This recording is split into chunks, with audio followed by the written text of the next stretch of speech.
Twisting hard where the shadows lie. Grip the handle, feel the engines roar. Freedom ain't a dream, it's the open door. Ride the storm, feel the thunder break. Cut the change and let the earth quake. Born to run, born to never fold. Heart of fire, soul of untamed gold.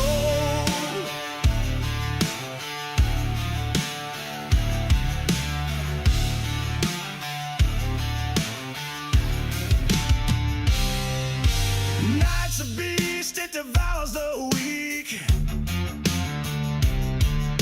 Steel and fire, the language I speak.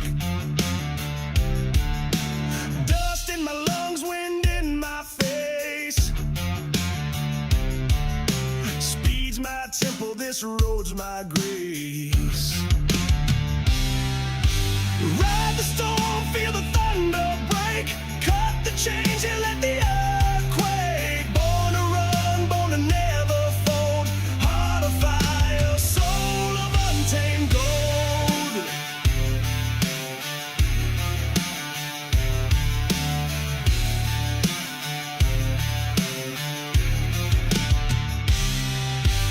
Ain't no cage that can hold me. Racing isn't easy, but experiencing it is.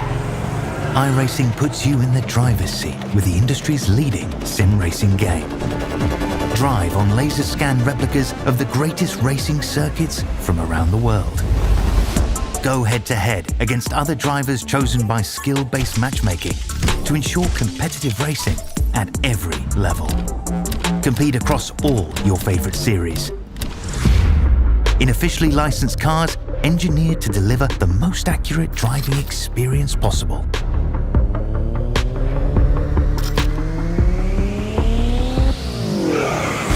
Join a race or host your own with players from across the globe. Race against the computer or in a league with friends. Feel the thrill behind the wheel. Visit iRacing.com.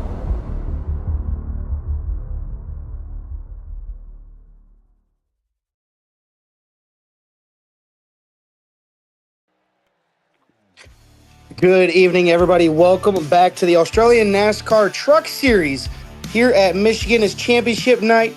But before we get to talk about championship night, Wesley, we have some birthdays out there. We have a very Brent Lavelle. I have my voice. I have my voice back as well. Aren't you happy? It's such a great time. Good evening, everybody, you Aussie mates and mateys, and to some very special Aussie mates. Okay, that sounded weird. But to our buddy Nigel Sedale, Trent Lavelle of CT Electrical, who sponsors the Truck Series, and driver Andy Barber, me and Dylan, and even I think Dean might chime in because he's in the theater. We have a very special announcement to make. Actually, musical. You ready? Are you ready, Dylan? You ready? I am absolutely you ready? 6 o'clock in the morning American time. Are you ready? All right, 1, 2, 3. Happy birthday to you. Happy birthday to you. We're losing viewers. Happy birthday, dear Trent Nigel, Trent Lavelle, Andy Barber. Happy birthday to you. And many more. So well, now that we got all that out of the way there, Wesley, and our numbers have dropped. Yes, it has. They've dropped. They've gone down. Oh, well, hell, they're climbing now. See, I knew when we shut up singing, the numbers would climb up again. So, well, no, listen, on behalf of everybody at the Australian NASCAR World, Highline Broadcasting, Dylan McDonald, Nigel Sedale, of course, Dean Hopton, myself, Wesley Outland, we want to wish a very big happy birthday to those guys. We wouldn't be able to do the Australian NASCAR Series on Highline if it wasn't for them. Now, with that said, Dean, producer, Dylan, announcer, my friend, we've got a championship to decide. And can we see South Carolina's Dave Oljanczak try to go back-to-back, at least for the X Series and the trucks in this season for the Australian NASCAR Series? He done it in the X Series last week, dominating fashion. He didn't even show up for the finale on Tuesday, but he has to be here for this one, right? He's got to be here for this one. And you see the interval, you see the points. It could be anybody's race. Could Brad Newman, last year's champion, try to come in and spoil the party, Dylan? It's going to be a fun one, buddy. Yeah, definitely going to be a fun one here, especially at Michigan. It's 2-mile-long, high-banked track. But before we get into all that, we got the starting grid. It's going to be Dave O with the honorary pole for tonight's race, with Adam Gray on his outside starting row number 1. Row number 2, down on the inside, is going to be the 19 of Brad Wright, with Brad Newman starting outside row 2. Row number 3. Breaking news. It's Ryan Barber, not Andy Barber. It's Ryan Barber. Damn it. It's Ryan Barber, not Andy Barber. Toy Camp said, well, it's Andy's mom. That's news to me. So it's Ryan Barber. Ryan Barber, happy birthday. But we're not singing it over again. Go ahead, Dylan. Jason Newman and Jason Holdsworth going to make up row number 3. In row number 4 will be Jared Gilbert in the Project 36, with Angus Lawford, the other Project 36 entry, in row number 4. Row number 5, rounding out your top 10, is going to be Jason Martin with Jeffrey Sinclair on his outside. Happy birthday, Ryan Barber. Josh Bicklemore, Shane Bowen will make up row number 6 for Nitro and that other CR team. Who the hell's that? That's a new team. Scott Rankin, Nigel Siddell. There's the birthday boy. Got the Nitro deer on the right side of the truck in row 7. Row 8, there's the birthday boy. There's Ryan Barber. Thank you, Toy Cam. Thank you, Mum. And Ross Armour and the Elders Deuce right there alongside. Row 9, Aaron Dorman, Tom Pritchard, row 9. Oh, the 7-Eleven. That sounds like a good place. They got good hot dogs. Stephen Massey, a little Melly Yellow. And Keith Hackney, the Georgia boy, right there alongside.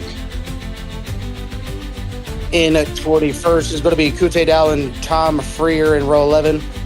23rd and 24th is going to be Jack White with Gary Wellman on his outside. Row number 13 on the inside is going to be Andy Barber with Chris Bleakley on his outside in row number 13. Row 14 in 27th is going to be Brian Blundell with Nick Ryan on his outside in 28.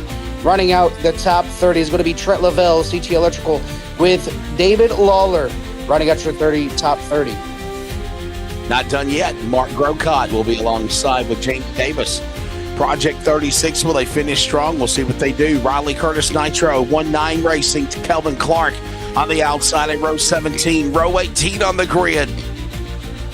There is no row 18. That's fine. That's everybody. A lot of trucks out here, Wesley. Definitely going to be a fun one to watch.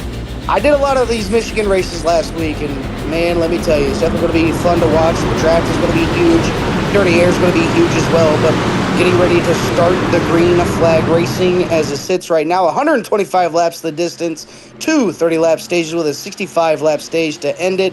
Fuel being about 36 to 40 laps. Green flag is out. Dave O is going to lead us to the green flag. Everybody going to get up through the gears into turns 1 and 2 and want to be up front where they need to be in that clean air, but you got to watch how much you're going to be able to push around these tricky corners of Michigan International Speedway. The race on the line, the championship on the line. And Dave O trying to win both the X Series and the truck title. He leads them for Nitro. Full song into turn number 3. It's Dave O to the bottom. The Ram of Bright on the inside. Here comes Brad Newman. They're strike for second. And we're 3 wide coming to the completion of lap number 1 with Holdsworth up the middle. Yeah, Holdsworth sitting in the middle of the group right now. Jason's going to go ahead and back out of it. So both Jasons following each other down to that inside lane. Dave O still using that inside where he wants to be. As the race progresses, though, Wesley, you're going to see these drivers go from the bottom all the way up to the top. You can go full throttle all the way around these long, super turns, but you got to think about longevity. If you get a long green flag run, you're going to want those tires later in the run. As you see, everybody already all the way up by the outside wall trying to run the Larson line. Not going to be able to use any draft to get himself up there, but staying out of the dirty air, keeping himself in clean air. As everybody top 7, top 8 single file, then you got more double file behind him. But it's all about where you position your truck to not get that dirty air. And then going through turns number 1 and 2, you're going to get a little bit loose after a few laps on these tires. Oh, yeah, basically patience a virtue right now. Watching him wheel and deal down the back straightaway. It's Olczyk, top spot. The man from Charleston, South Carolina, down to the inside. He's got Brad Newman. Newman trying to be the Aussie to upset the American for the championship. It's Dave-O, the X-Series title holder. He's trying to do it in the trucks right now. He does it on the bottom of the racetrack. Newman will follow. Holdsworth, Gray, right, top 5 as they thunder back in turn 1 at Michigan. Yeah, already looking Brad right, up top, 3 wide, using the high side to his advantage. He's going to have the run coming off the corner, and here we go, a little bit of a side draft for Adam Gray. But here comes the 40. He's going to be able to make that pass with Angus Lawford right behind him. So Adam Gray going to lose at 2 spots going through the middle as everybody's still fanning out, trying to find the rhythm, find the grip where they need to. In still no contact for a lot of these drivers. They want to get some green flag laps in like they had at Charlotte Motor Speedway and then the caution-filled race at Nashville last week. Oh. But here we go, side by side, going down to the corner, a little bit of a buck draft, you could say, all the way through this 2-mile racetrack.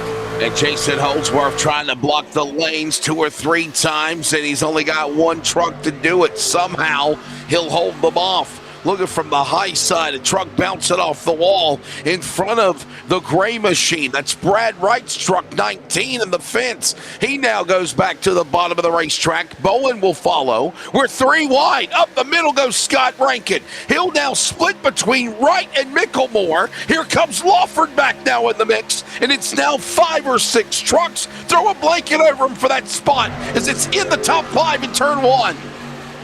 Yeah, this is what I was talking about, Wesley. The draft is you're going to be the king here tonight at Michigan International Speedway. You'd want to kind of offset that truck just a little bit, get that left front, a little bit of clean air going through the corners, but you got to watch and make sure you're not too close to the truck in front of you as they'll get extremely loose, and then you'll have to back up in the corner just a little bit, and that can cause havoc if you got another truck right behind you. So you definitely got to watch all 4 corners of your racing truck down there on the racetrack. But still 3 wide all the way through this race as we had a pass for the race lead.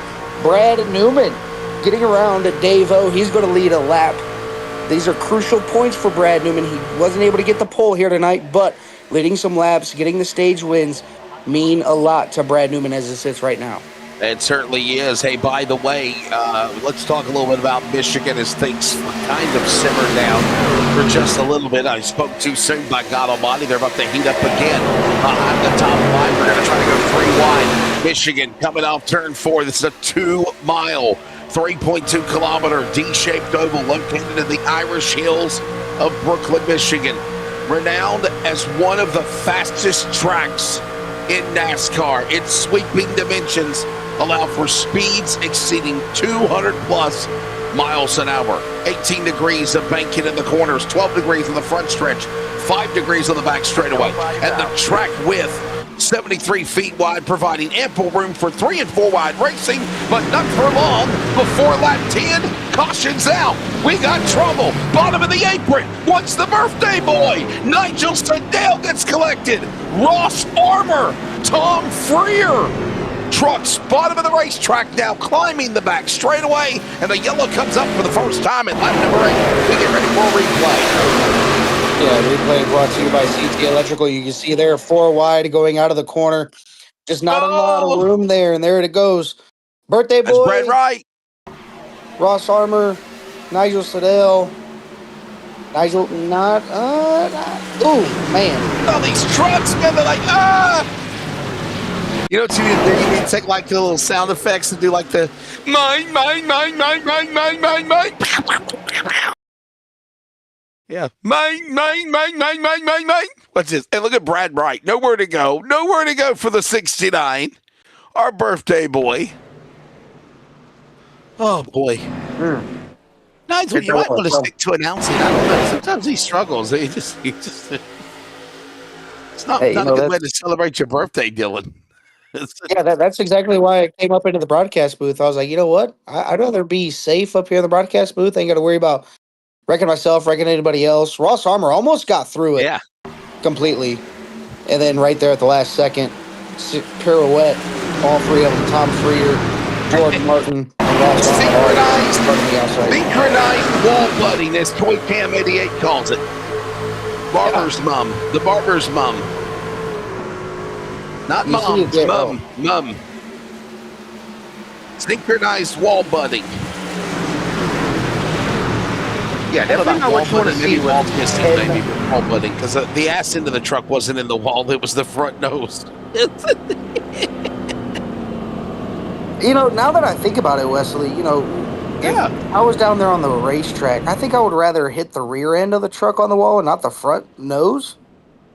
Obviously, you don't want to get any engine damage, but with how fragile the rear ends are on these trucks, I mean, once you get a little bit of a crinkle in that right rear or left rear or right in the middle of the tailgate, that's where a lot of the I guess stability comes from in the truck. So definitely got to make sure that you take care of it as best as you possibly can. Wrecks are going to be inevitable no matter where you look, but you just want to keep that damage down to a minimum. I mean, I would think so, guys. Let's look at the point standings, because Brad Newman, is there a chance could win the title? Dylan, what do you think? I mean, because Dave-O was like, there's still a fight, right? I mean, Dave-O gets crashed out. Brad Newman's 41 back. I mean, I would say Brad Newman's going to have to win the race. Am I correct, Dylan? I would have to say that. I think so as well. I think Brad Newman's going to have to win the race and win both stages to have a fighting chance. And I think Dave-O's got to finish outside the top 10 or maybe even top 15 here at Michigan in order to have a chance to have the championship. But we've seen crazier things happen, Wesley. So if Dave-O can keep his truck clean, keep his race going the way that he needs to, we could see him doing double down with the championships. But I mean, we got 125 laps. The pressure is going to be on once those click down to under 10 to go. By the way, we got a special announcement to make as well, and it's got nothing to do with birthdays. It's got in regards to do with the next season. Tuesday night, I was making the announcement on the air that we return back to action on July 7th and 9th. Unfortunately, Dylan McDonald, it is hashtag fake news. You have the official date. Go ahead and let everybody know, my friend. Yeah, the new official dates for the X Series and the Truck Series coming back is going to be July 14th on Tuesday for the X Series and July 16th for the trucks on Thursday nights. So new dates, not the 7th and 9th, but the 16th, 14th, and 16th. We're going to be back in action. I'm going to be up in the broadcast booth on Thursday nights, and I'm thinking about possibly being down in the car for the X Series come the next season. So that's definitely going to be something fun to watch and see if I just can't get a hang of the B cars. Yeah, we'll pace trucks onto the pit lane, and of course I'll be back on the call for both Australian NASCAR Tuesday and Thursday. Let's go back to racing. The Truck Series title on the line with Newman, Oldenzack for the championship on the front row. Back to Green jabbing in the other way. Yeah, already down into turns number 1 and 2. Brad Newman got a really good restart over Dave-O on that outside. Dave-O has a little bit of help, though, with Jason Holdsworth sitting right behind him, but knowing Brad Newman and how aggressive he can be, he's going to make that truck as wide as he possibly can. As you look here, Stephen Massey looking out of line. He's going to take it down to the inside. He's going to get around Jason Holdsworth for third position, but the key is going to be getting past Jason Holdsworth. Not going to be able to do it. The high side's got all the momentum, and here we go. Pass for the lead. Dave Oldenzack back to the race lead on lap number 13 as he's going to lead him on into turn number 1 and 2. And there it is. He kept that nose clean, didn't get loose going into the corner, and that's exactly what Dave-O wants to have happen. Wow. No looseness coming out of that 311, keeping it nice and snug. Tried to fight muscle for that spot down to the inside. That's the 57 of Gray's truck. One of the 1-9 racing entry. Meanwhile, back up in front, battle for the lead. Up high, Davo opens the door. Newman lobs Nitro stride for stride across the line as we work lap number 13 of 125. And the midway point, Dylan to stage 1 next lap as well. Yeah, this is definitely going to be a battle of attrition here. Who's going to be the most aggressive? You don't have to really worry about tires there. And, oh, that move right there, you're going to have to watch that move, how Brad Newman went from the bottom up across the nose of Dave O. I had this happen to me all week last week where you think you got him cleared and you don't. You can hook yourself to the outside wall and anything like that for these top two. That could be catastrophic for both of them. As you see here, still side by side, Dave O giving him the fight of his life, trying to get the run, get the move done as they're 3 wide behind him, but still a dead heat across the line, pass for the lead. Dave O, I think he was able to get that lap led, but still not going to be able to get clear. What a solid effort, though, as they work their way back across the corner. There goes Holdsworth. Down to the bottom, on the inside. Here comes the 51. That is the mellow yellow colors. It's the 15, actually, of Massey. Dylan, we've seen the talents of Stephen Massey. He picked up a win last week in the Truck Series. He won Tuesday night in the finale for the X Series. His first ever start in the X Series, and he won. Well, let me take that back. It was his third start in the X Series, and he won. And then, of course, now here he is right in the hunt on board with Massey in the Milliella colors, watching the battle for the championship go on between Newman and Dave O. And there he goes. He gives a big bump to Dave O, kind of catapults him down into turns number 3 and 4. Dave O, a little bit of losing the front end, got a little bit loose, not going to be able to get clear of Brad Newman. And there we go, another dead heat across the start-finish line. Brad Newman going to try to side draft, but he's got 3 cars behind him. Dave O trying to get the draft, get himself back around him. Not going to be able to do it. Stephen Massey, nowhere to go. Stephen Massey really wants that lead as bad as he wants it, but I think he's playing the longevity game. He wants to sit back, relax a little bit, save a little bit of fuel to make the first stage, which driver's not going to have to worry about pitting until the end of stage number 1. But we have another caution out here on the racetrack. Ross Armour, again, in that number 2 Elders machine. Trouble on the racetrack of the number 2 machine. Sakasha will come out again. There's a look at a replay. What happened? Oh, he got hooked. Oh! Matt Crafton action.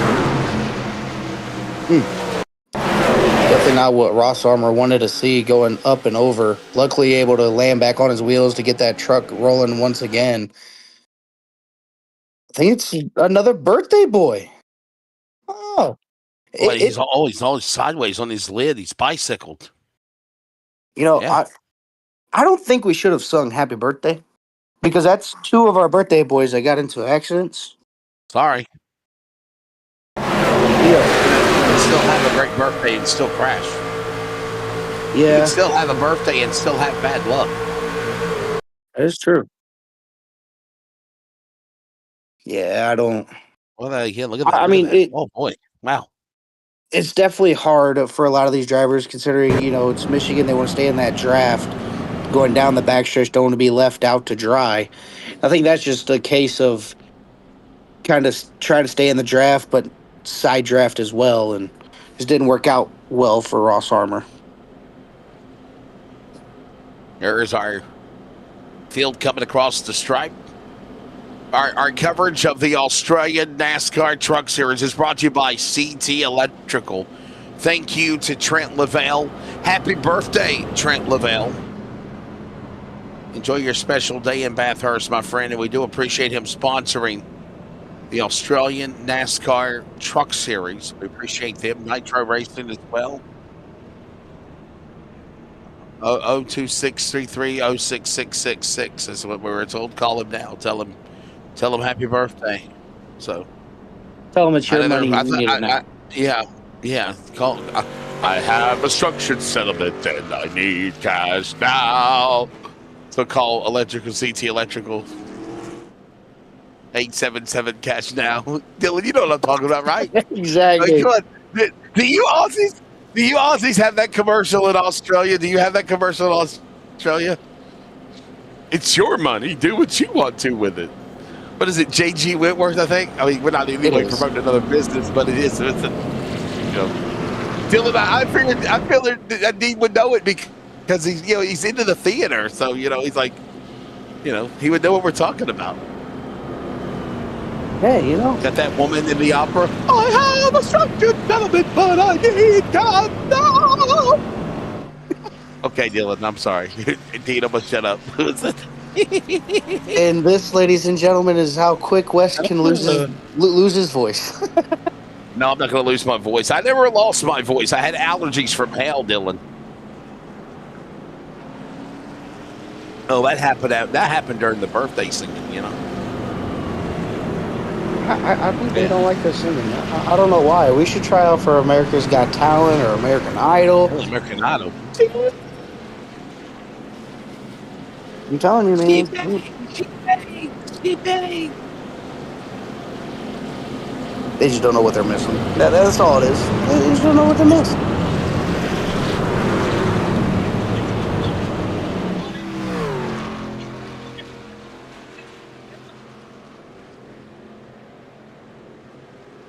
She bang. And I love the way she moves. So looking at the championship top 5 as it sits right now, Newman's in P1, Dave O's in P2, Rankin's in 8th, Lawford's in 6th, and Micklemore's in 9th. So those are your top 5 for the championship as we get a nice little look at Wesley giving a drop kick to Kermit. I kicked Kermit's ass, okay? He keeps messing with my Miss Piggy. And I had to finally just kick him in the throat. Okay, you ever heard somebody say, I'm going to kick you in the throat? I kicked him in the throat, literally. Thank you. There you go. Wesley's a monster. Wesley's a monster. Well, kids out there, he needs to leave my Miss Piggy alone, all right? I'm just saying, leave my Miss Piggy alone. Oh, boy, Keith Hackney. We're having fun with it. We got some cool ideas for next season as well, Dylan. I'm telling you, me and Keith Hackney have got an idea of coming up with a special drag truck every race for next season in July. Oh, yeah, that's definitely going to be something fun.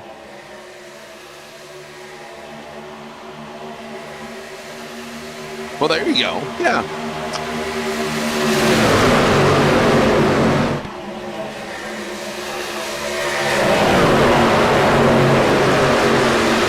We look there, Dave O able to get the race lead off of Brad Newman. Slid up across Brad Newman's nose, got a little bit loose, but able to keep control of it. Jason Holdsworth, Jason Newman, and Scott Rankin, 3 wide, going into turn 1 and 2. Once again, Scotty up on the outside. Scotty doesn't care. Take me to the fair. As he's going to get passed by Jason Holdsworth. He's going to lose 1 spot. Still, side by side for the race lead, Stephen Massey. Going back and forth, don't know who he wants to follow. And now he's going to go for the 3 wide maneuver, not going to be able to be there. And here comes Angus Lawford. Angus Lawford making quite the headway, moving himself up to the top 5. Dave Olkinsack, look at Angus Lawford. Wow, did you see Massey 3 wide on the bottom? He went 3 wide on the bottom and he stole the lead away. Oh, my goodness, like taking away your 2 high school sweethearts on prom night. Massey did it. That was a beautiful slide job maneuver, going 2 for 1. And now 2nd to 4th, all 3 wide. Dave O's going to get past Brad Newman. But here comes Keith Hackney. He's now down on the inside trying to make his way up toward. Dylan, are you there? Are you alive? Yeah, Dylan. Yeah. Everything went down the wrong pipe. Stepped on your frog. He stepped on Kermit. Down in the corner. Inside, watch this, ladies and gentlemen. Massey to the lead. Newman, oh, trouble! Truck's crashing! The 38's in the wall. There's more people crashing behind them. Shane Bowen. No, the caution's out. What are you talking about? Shane Bowen and some other trucks that look, oh boy, oh boy. It turned into being one truck crash. Dylan, it looked like it could have took out multiple trucks in the middle of the pack. Shane Bowen, though, by himself. He's got Cheech and Chong riding with him. He's already up in smoke. He's just trying not to go into a full inferno. And the caution is out. Watch the replay. Oh, my goodness. David Lawler, what were you thinking, my friend? David Lawler said, I'm not lifting. Nick Ryan got a mulligan because he could have got collected in the crash, but I think it got a little net coat there in that crash there, Dylan. Yeah, you want to talk about lucky. That's going to be Nick Ryan with the luck of the race. As this right now, and this is what I was talking about earlier, Wesley. You got to pay attention where you are because that. Oh yeah, he did. And watch where the he 70. thought he was 70 clear. got lucky. Look at that. Oh. Shane Bowen probably thought that he was clear at the time, just wasn't, and that's what I was talking about. Getting right rear hooked to the outside wall can definitely ruin your race, and that's exactly what happened to Shane Bowen at that number 38. There you go.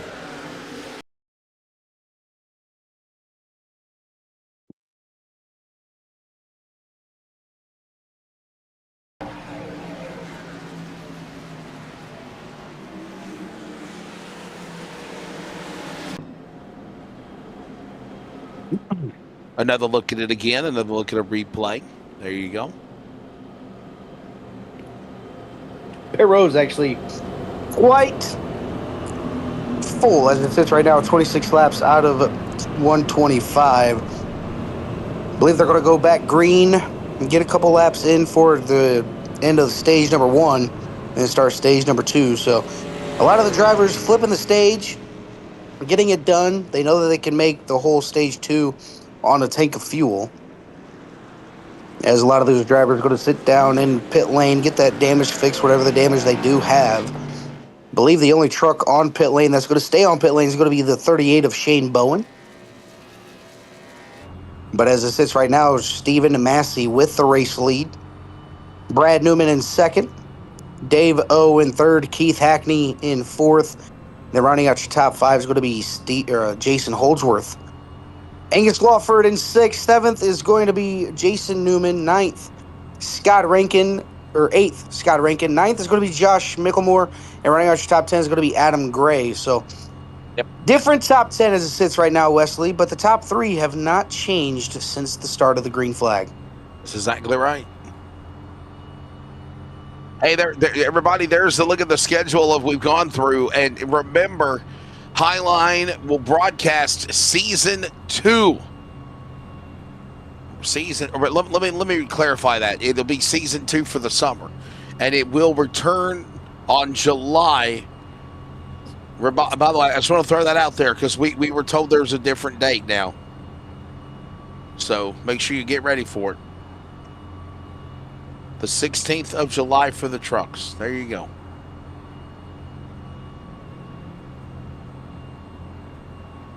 So definitely going to be something fun to watch. I honestly can't wait for season 2 to see exactly what ends up happening with a lot of these drivers. That's a Tuesday and a Thursday. We're still going to be on the same days, but it's just a week later than what we were told. July 7th and 9th. It'll be July 14th and 16th. There you go. Make sure you plan to join. We need a little break from Dylan. What the hell are we going to do next Thursday and Tuesday when the alarm goes off and we're, you're gonna be like, I gotta get up. Yeah, there you go. Wesley, announcer, driver time. There you go. Could you imagine me on the racetrack? I mean, hey, yeah.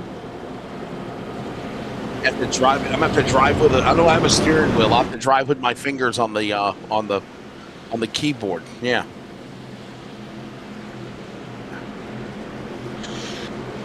Hey. Yeah. So July 17th and July 7th. Yeah, Yeah, there we go. See, I'm getting tongue-tied again. July 14th and 16th is when we return. July 14th and 16th. All right. Dylan, back to green, my friend. Only 3 laps to go in stage 1. Massey trying to go for a hat trick in Australian NASCAR if he can win tonight. Yeah, I'll make it 2 wins on the season. The only 2 starts that he has. Nashville last week, Michigan tonight. You got Dave-O following very closely as Newman looks down to the inside of Dave-O, gives him a little bit of a tap going into turns number 3 and 4. And I think Massey knows that Brad Newman needs this stage. Will he open the door and let him have it? Right now, the answer is no. He's going to help out his fellow American. That's going to be Newman getting access tonight. Dave-O and Massey, 2 to go. 4 miles left up against the outside. They for barrier into turn 1.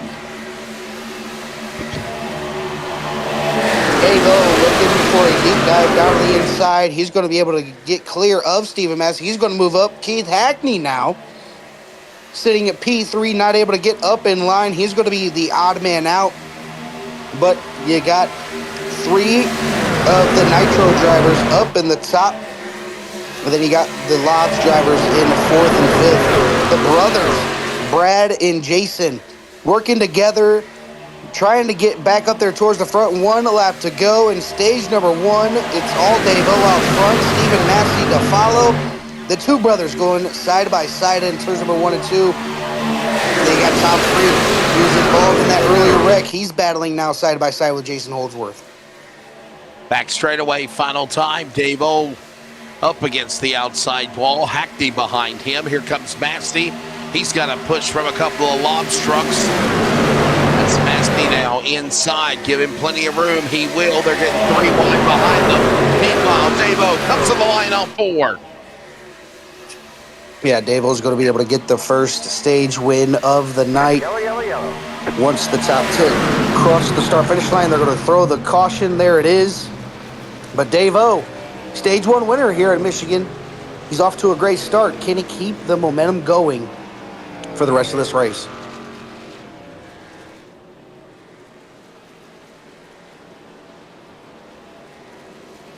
Caution out. Dave-O denying Brad Newman. You're denied entry. Yeah, we definitely denied there. But with the way that the race is going, you've seen Brad Newman have the speed. He just got to have the teammate work to help him get around and stay up front. You can see everybody trying to pick and choose where they want to go. They'll be on the outside, the inside. Where's the momentum? That is all that is going to be here tonight. Is going to be momentum based, coming off of the corners, going down the back stretch, the front stretch, wherever the case may be, wherever the momentum's at, that's where everybody was wanting to be. Oh, and by the way, David Lawler chimes in. He says, and I quote, "I left all the room in the world, and he still fences me. I'm out of the race already." David Lawler, our buddy from Project 36. There you go. Kind of close to the Canadian border, eh? What are you guys standing around? Fix his truck. They're just sitting there eating ice cream. There's nothing we can do. Yeah, look at these guys. I mean, they're kind of like, hey, man, dude, there's nothing I can do. They're just sitting there eating ice cream. We can't do anything. I got a pit. We can't do it. We're busy right now. You're what? We're eating ice cream. Ice cream! Oh, what a great quote. What a great quote from the movie Days of Thunder. And speaking of a Days of Thunder truck on the track, we have the number 15 of Stephen Massey out here. But Dave Olgenczak, Dylan, did exactly what he needed to do as pit road is open here. A lot of these guys are coming out pit road for the first time tonight at the end of stage number 1. And they are pitting, and they are making work. And that's what they're doing right now. A slow stop for Dave-O. He's going to lose a lot of time on a pit lane. So not sure if maybe Dave-O had a little bit of damage or maybe he wanted to stay in the draft a little bit. But not going to be able to beat them out of pit road. But it's going to be Kute Dow with the race lead. Right behind him is going to be Richard in the number 91 as top 5 as it sits right now did not pit. So this is definitely going to shake out to be a little bit of a different type of stage number 2 to start it. Old tires versus new tires. Wesley, I think I got new tires on this one. Yeah, no, you're exactly right, man. I'm being honest. Like, right, and now we're watching the battle between, of course, Olgin Zach and Newman, and Davo needed to do what he needed to do to win the stage. Right, he's going to fall back though to 11th. Brad Newman got better lift off pit road than Jason did. Davo did. Brad Newman. Yeah, I mean, look at this. Oh, boy, Jason Holdsworth on pit road. Brad Newman's going to restart at least 8th, Davo 10th. So they're going to be one behind the other if they do the choose rule correctly. And Jason Holdsworth is on pit road. He's back on pit road again, Dylan. The all-time starter of the Nitro world on pit road. There's something going on with the Nitro Crayons, number 8. I wonder if he was just topping off, maybe? No, there's no way that he got a penalty. Normally the penalties are a 40-second hold or a 26-second hold. So I wonder if he forgot to put gas in the car. I know what's wrong with it. Ain't got no gas in it. No gas in it. Mm-hmm. He got to get some gas in it. Yeah. Yes, you can. Yeah, it's splash and go, brother. They call it splash and go. Yeah, boy. Getting ready for stage number 2, by the way. Here comes another stage. It'll be about, it says 34 of 125, but it's actually going to be another 30-lap stage. So, be about 25 to go when they come back to green. Lights off for the pace truck. This race will be 125 laps in total. We're on lap 34 of 125. Stage number 2 will be another 30 laps. And then we'll have that final push for 65 laps to determine the winner and the champion. Kute Dow in that Toyota, the yellow and black 55, up 20 spots as they come back to the restart zone. Green flag. Pritchard alongside. Wellman, Barber, Lavelle, your top 5. It sounds like a law firm for you Aussie babies as they'll send it back in the full send into 1. Yeah, you see it here. All the old tire cars not able to wrap the bottom where they need to be, but here we go.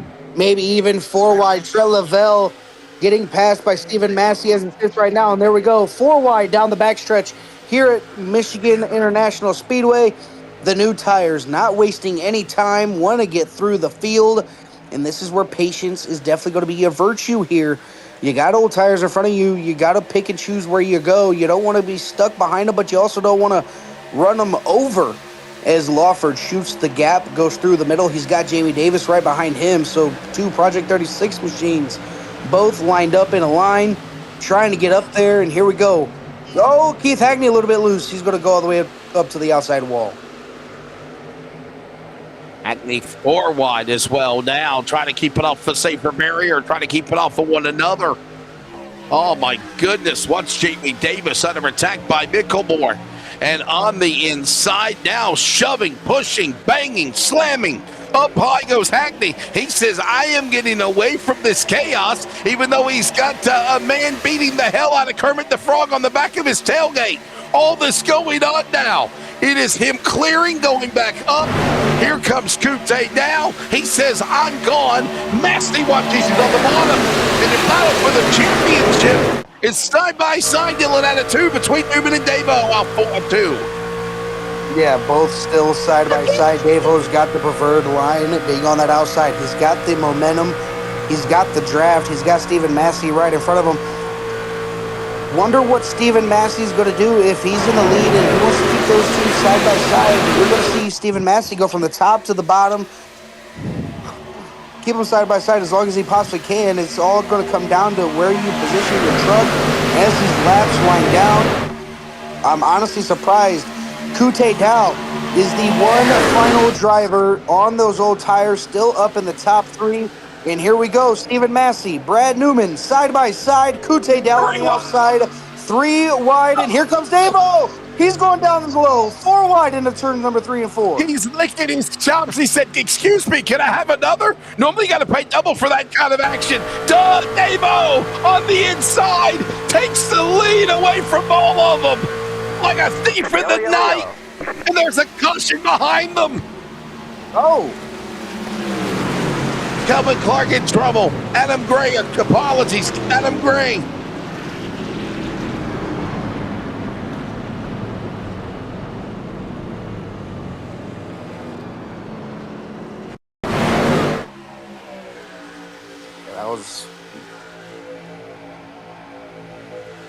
Oh, there it is.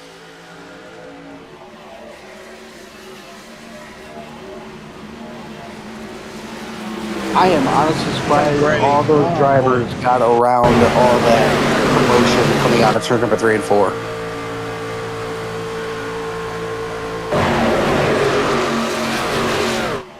Watch this again. Watch Gray.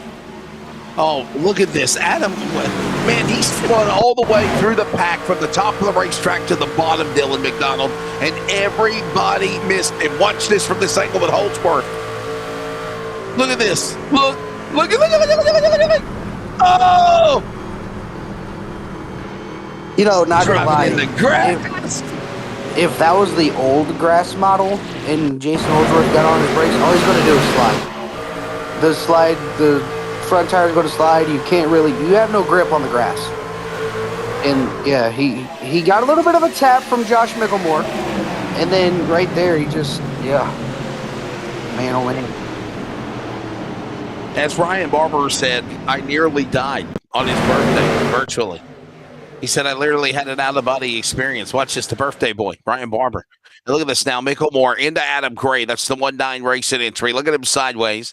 Truck keeps it off the safer barrier, but then the front nose into the safer barrier. Micklemore glancing blow with the right rear of the truck. And then he comes down. Oh! We need to go on board with Ryan Barber. And we got to see what the birthday boy saw. Because Ryan Barber said, I nearly died on my birthday. What's this? Ryan Barber, here you go. Happy birthday to you. Happy birthday to you. That's exactly what he said it right there. Yeah, Ryan Barber. I might have to change his underwear after that.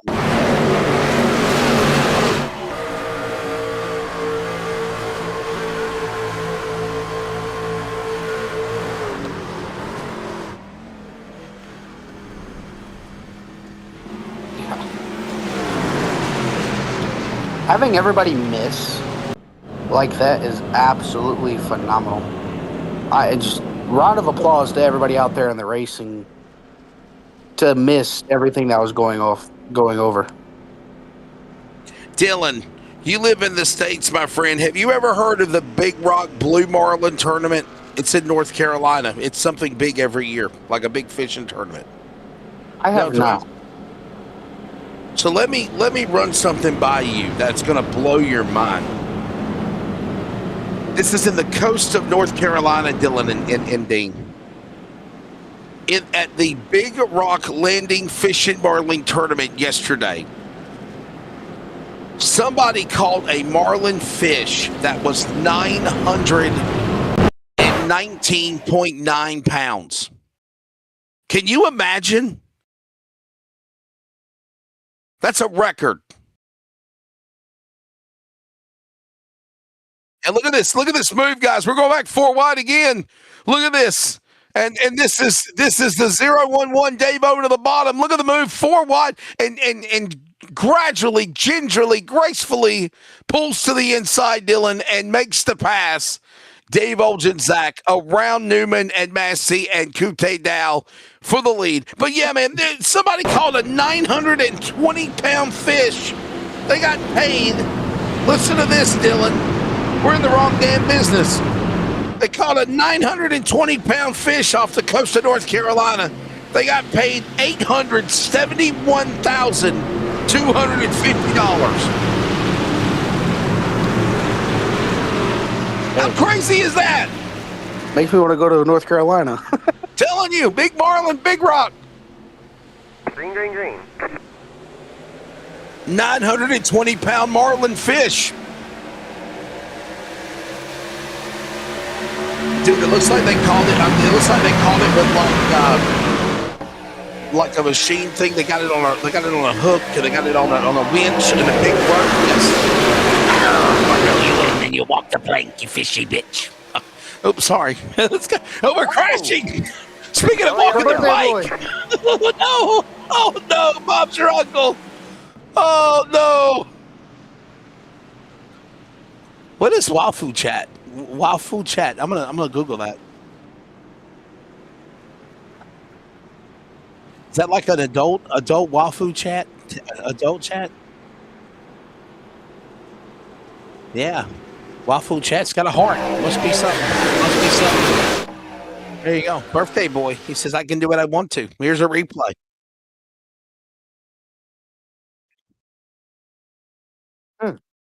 Wow.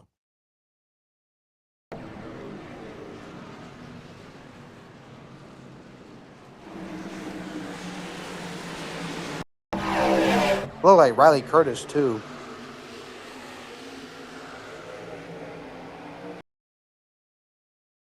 Yep. Oh, wow. Oh, wow. Poor guy, Ross Armour. He can't catch a break, can he, man? Like twice he's been bicycled in the air now. There's the birthday boy. So Wafu Chat is a kind of an adult chat in America, Dylan. There you go. World. Wafu Chat.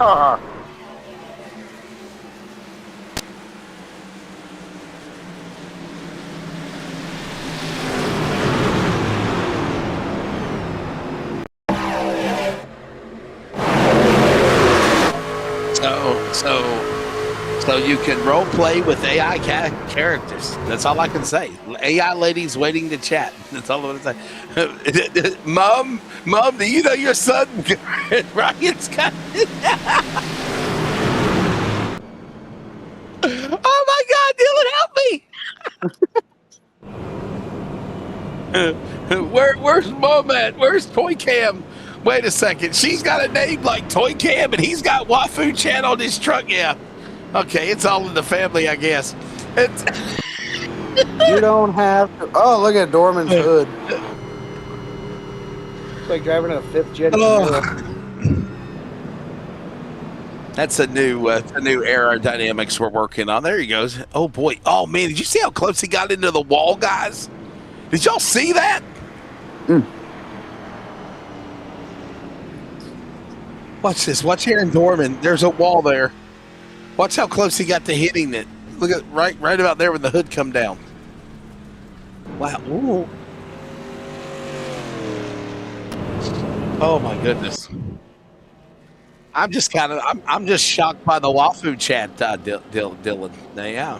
I mean, you don't have to be alone at wafujat.com. Yeah, there you go. Farmers on that's Dylan. That's Nigel Sedale's dairy farmer, the dairyfarmer.com. There's Nigel. There's our buddy. Happy birthday, Nigel. Dairyfarmer.com. Yeah, there you go. So everybody in America, there's a chat, or there's a site, as Dylan McDonald was just singing it. It's called farmersonly.com. They some nasty farmers out there. That's all I gotta say, right, Dylan? Yeah. Happy birthday, Nigel. And he's married too. But if you're lonely out there and you live in America and you want to see some freaky kiki farmer stuff, go to farmersonly.com. I can attest. I've never been on it, so I just know the commercial. That's it. I mean, when the opening sentence is "you don't have to be lonely," I mean, I just.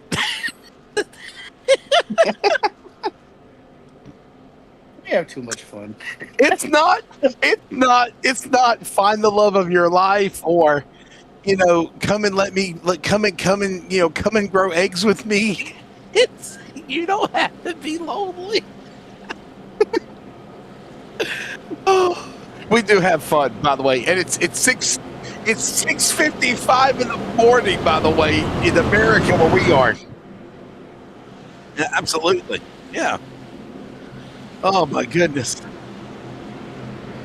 You don't have to be lonely.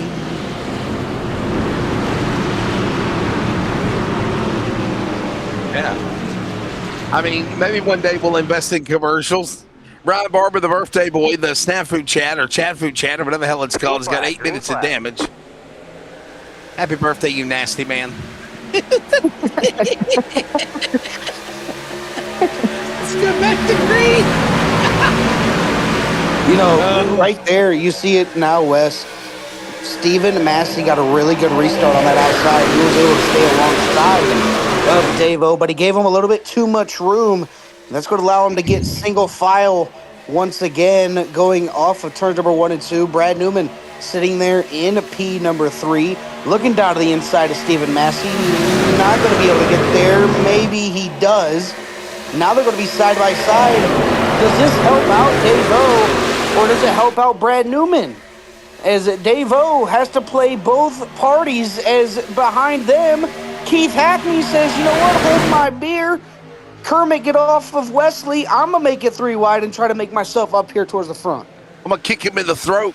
Hey, by the way, take a listen to this, Dylan and Nadine. Listen to this. All right, you ready? Okay, listen to this. Are you lonely out there, searching for an outstanding man or woman who knows how to feel at home on a farm? Register for free and start meeting single ladies or men looking for farmers in your area. 3-1.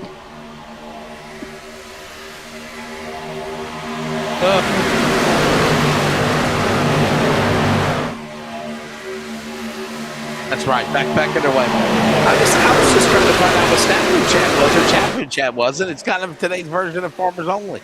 All right, let's go back to green. Back straightaway. Look at Dave-O in the lead. Oljanzak, Massey, 1 and 2. There's Kute now. And behind him, look at the storm there, Dylan, rolling off at turn number 4. It is Newman. It is Hackney. It is even the birthday boy, Trent Lavelle. What a run for him in the 67 on the inside out of 4.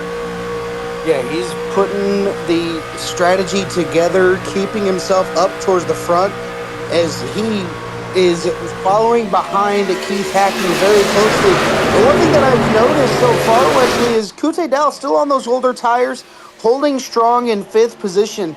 Finally got passed by Keith Hackney for 4th, and now it is all Trent Lavelle and Kute Dow going to do a battle here. There's a little bit of a battle. There's a little bit of a buffer between Dave-O and Brad and Newman, as now Keith Hackney looks down to the inside of Brad Newman. He's not going to be able to get the run, but everybody falls from the top all the way back down to the bottom. He's going to help pull Keith Hackney around Brad Newman, possibly going into turns number 1 and 2. Not going to be able to get clear. Brad Newman stays on the throttle, and look at that run coming off turns number 1 and 2. Back straightaway now, Dave-O. Single file up against the outside safer barrier, and now everybody locked nose to tail. Not anymore. Massey pulls out of line. He'll go to the inside. He'll make the move on Dave-O. Open the door now back to Newman. Newman in the championship right behind his adversary out 4, and we're door to door. Yeah, you see it there. Stephen Massey got a little bit of a big jump from the number 6 of Keith Hackney. He's going to fall in line. You got 3 trucks on the outside. Stephen Massey down on the inside. Inside is where you want to be to save a little bit of tire for the long run. And now, side by side, once again, goes to the number 15 and the 311. Wow. But now they're single file as they get ready to go back down into turn number 3. Man, Massey is staying right in the fight, right? This man in the belly yellow, number 15. He's going to be somebody to watch this year. Keep an eye on him, as right now he's right there splitting between the championship drivers of Oljanzak and Newman. Hackney now watching on as well. All this going on now as they work their way across the stripe inside. Back now inside. Hackney in 6th. He battles and sled gets alongside Newman. And while that goes on, Trent Lavelle, the birthday boy, who's the best driver of all of the birthday boys right now, in the top 5 as they work down the back straightaway. Yeah, there he goes. Dave-O holding a strong with the race lead. Trent Lavelle kind of following in tow. Just wants to make sure everything goes his way here at Michigan. Brad Newman trying to find each and every way around Stephen Massey, not able to get there. Keith Hackney thought about taking the run down to the inside. He thought better of it, lifted out of the throttle, got back behind Brad Newman. As here we go, Stephen Massey going before the race lead, not going to be able to get clear of Dave-O. He's got Brad Newman right behind him, but here we go. 3 wide, down the back stretch. Oh, wow. Now stifled back down to 2 wide. As Stephen Massey said, nah, I'm not going to do it.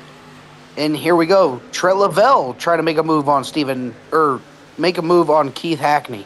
Now, by the way, Dave Olgenzak is trying to do what Brad Newman did last year. Do you remember what he did last year in Season 2? He was the champion for both the X Series and the Truck Series. And right now, Dave Olgenzak trying to do the exact same thing. He leads them down to the inside. Massey now up the hill as they work again out of 2. And Hackney in the middle is the bottom of the corner. Whoa! Yeah, 3 different trucks running 3 different lines, trying to keep that clean air on those noses as much as possible.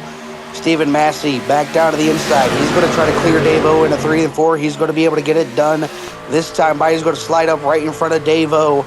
Not going to get loose in front of the 311 Toyota Tundra, but making it do as much as he wants to make it work. Now, Stephen Massey back to the race lead with 6 laps to go in stage number 2.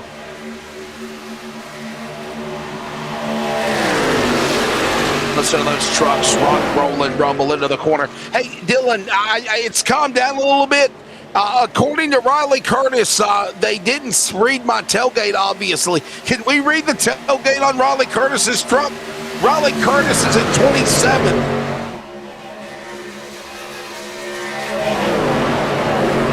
We get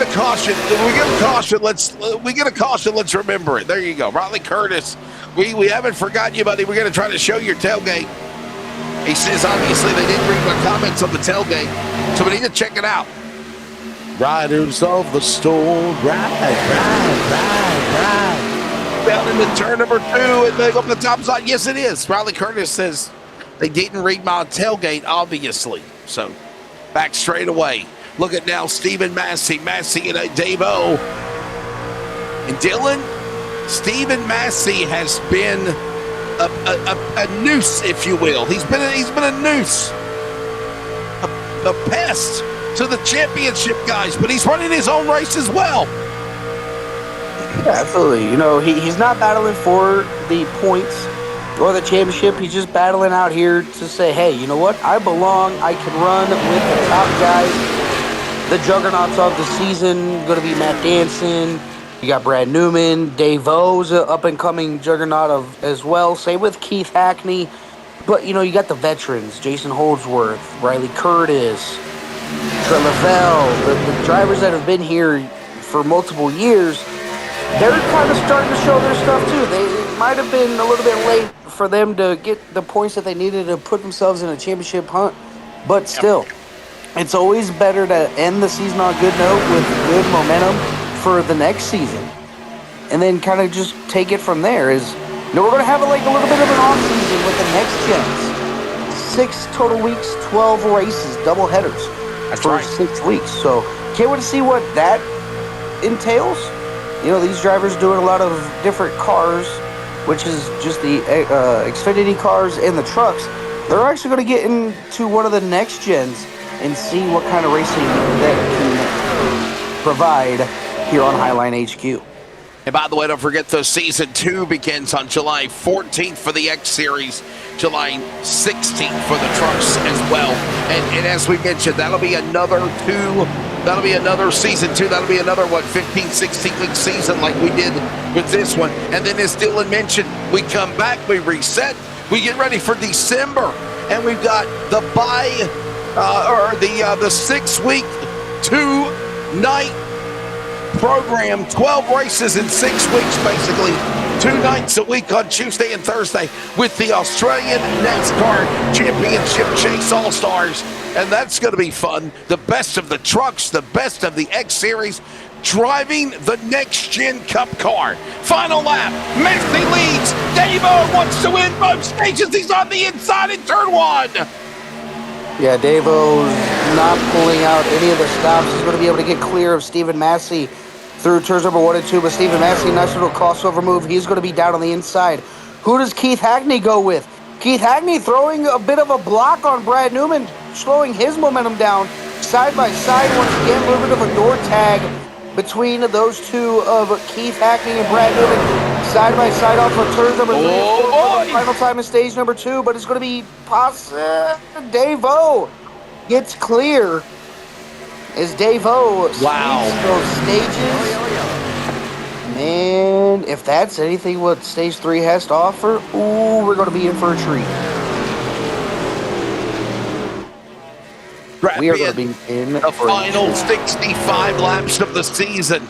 And the championship hangs in the balance also. Dave Oljanczak is doing everything he has in his power to deny entry to Brad Newman. It is nitro. It is lobs. Would you have it any other way? Dylan, watch the replay. This is the final lap here of stage number 1. Oh, this is Riley Curtis. Don't push me. Don't push me, mate. I'm nearly famous. There you go. So who the hell is that? Is that you, Dylan? That's not me. That's definitely not me. Don't push me. I'll make you famous. It's like The Undertaker. I'll make you famous. I'll make you famous. I'm nearly famous. There you go. I mean, all right. I'm famous for my saying, take care, brush your hair.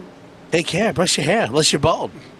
Yeah, I mean, hey, I can still brush the sides. I still got hair on the sides. You ain't got no damn hair. You ain't got no hair. What do you have? A couple of sprouts growing? What are you, a chia pet? I am a chia pet. Chia.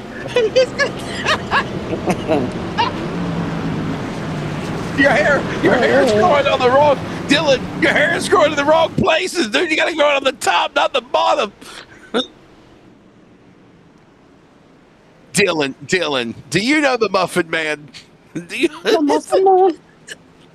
The one that lives on Drury Lane? Yes. She's married to the Muffin Man. The Muffin Man. The Muffin Man. Dylan has got to, everybody. Dylan has a famous line. Everybody knows it in the Australian NASCAR world. It is y'all take care, brush your hair. He ain't got no freaking hair.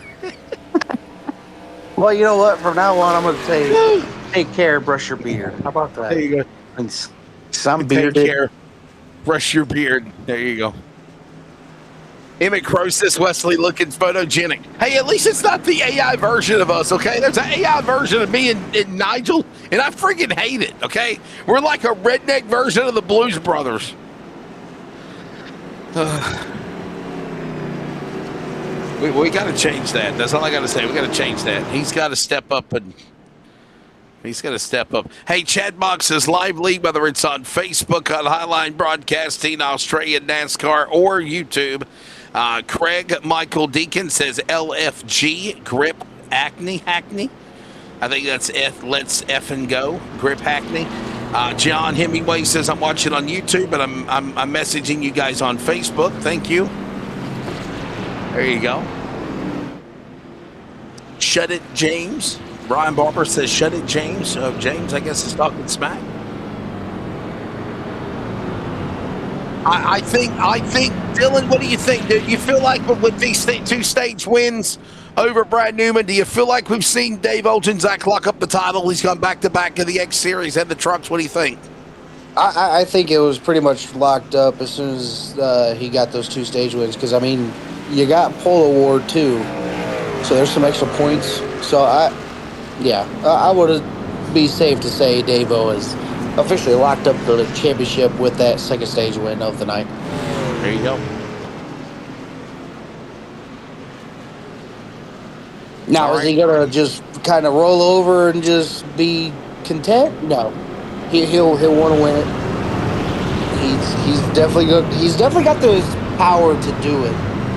And something that I've noticed that Dave-O does is if he notices somebody's got a big run, he's going to let them have it. Stay behind them. Save those tires for the end of the stage. Make the deep dive down on the inside, kind of like how he did on Stephen Massey, Kute Dow, and Brad Newman for the 4 wide salute going into turns number 3 and 4. So we're definitely possibly going to see that move yet again from Dave-O or even possibly Brad Newman. Brad Newman's known and notorious for the 3 wide moves, but it's all about timing. You got to time the run the absolute perfect and make sure that it's kind of early in the run where you have good tires to make that pass work.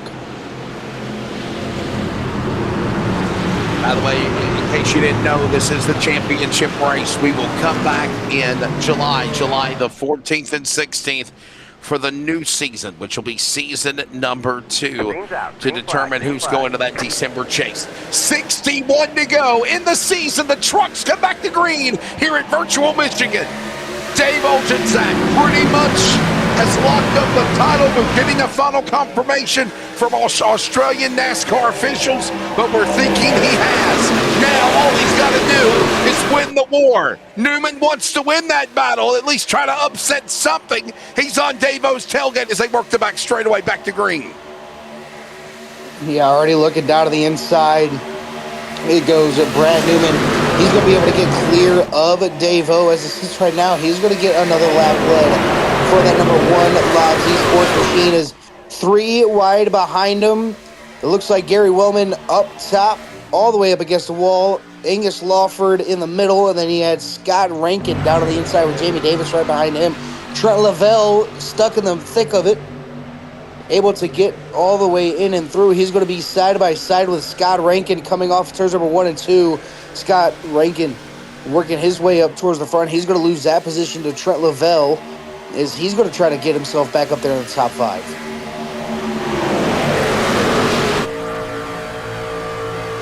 Solid run down to the inside. Look at this now. Jamie Davis. Davis on the bottom. He's trying to go 2 for 1. Kute down. P1 racing up against the safer barrier.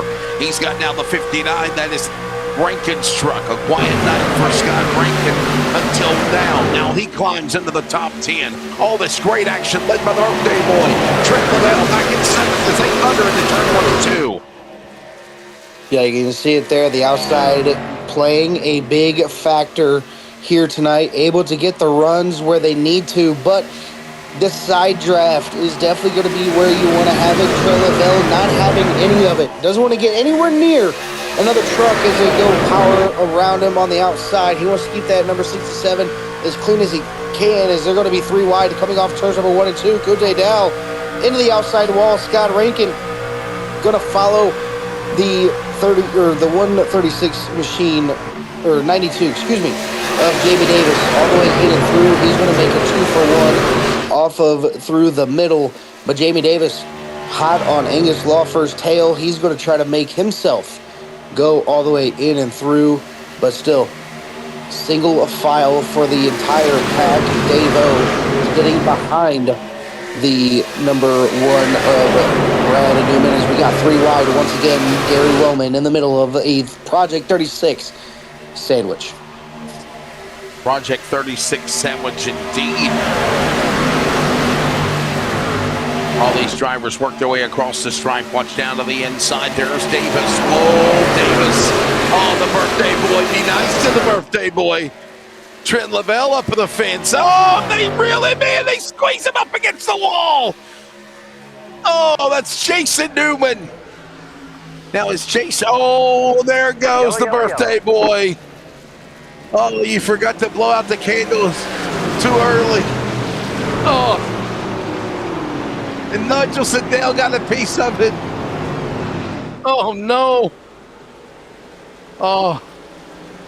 Oh, there it is. Nigel Sedell, nowhere to go. A T-bone shot with the help of Davis at 92 and Trent Lavelle. Man, look at this. Come on, guys. Right front. There it is. Left front.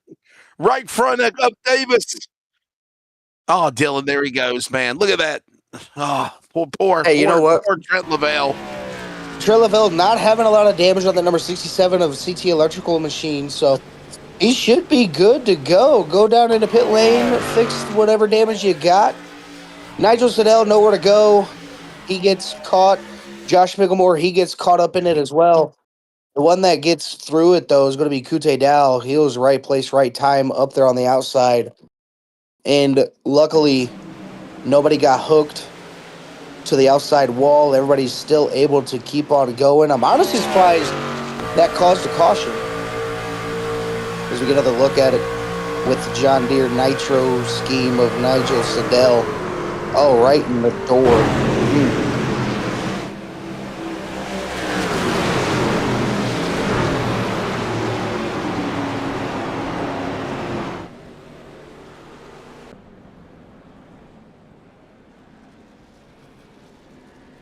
Pit stops Dylan, we got underway. drivers on pit road. Is this the money stop? What do you think, brother? Is this it? No. Yeah, you can run 36 to 40 laps on a tank of fuel. It's just making sure that tires last the distance. Yeah. Yeah, everybody just topping off on fuel, saving what little bit of tire they have left, just in case if they get another long green flag run, then they can go back into pit lane, take some tires, and to see what ends up happening. As you see there, everybody taking fuel from Dave-O back, and then Jamie Davis taking 4 tires as well back there in 20th position. As Brad Newman, Gary Wellman, Nick Ryan, Jason Newman, Jeffrey Sinclair, Jack White, Brian Blundell, Kelvin Clark all stayed out to just get the track position. And I think with it right now being a high draft place of Michigan, track position is definitely going to be key. So Brad Newman might not win the war, but he damn sure wants to win the battle. No, that sounds backwards, but that's exactly what's going on, because it's pretty much official that Dave Oljanczak has locked up a championship. He won the championship. Dylan, here's the deal.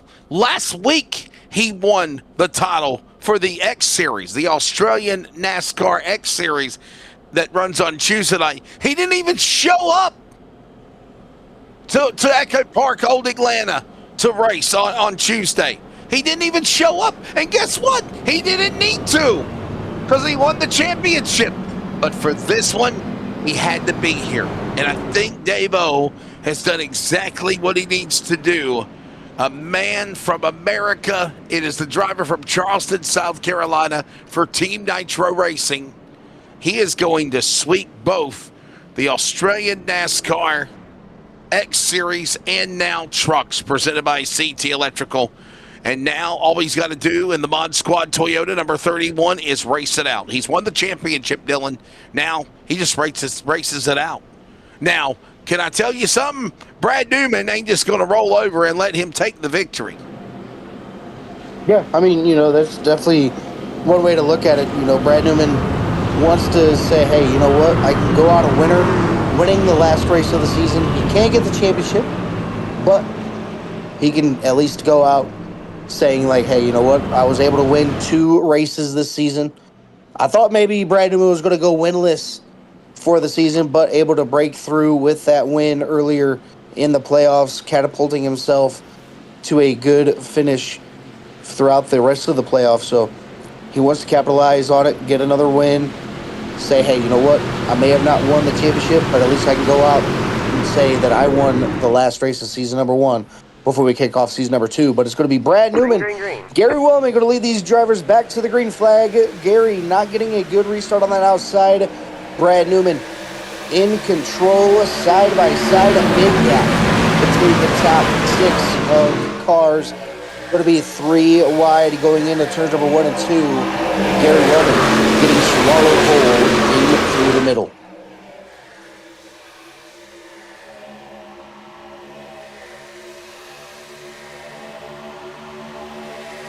Oh, there it is. Brad Newman going. Oh, Nigel Sedell gets hooked. Jamie Davis gets hooked. Nigel, stick to broadcasting.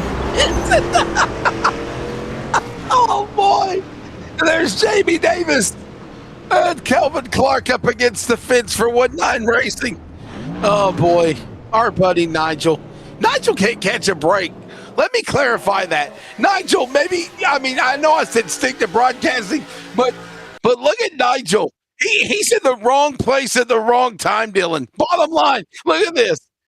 mean, he's like, son of a. This is 3 times now.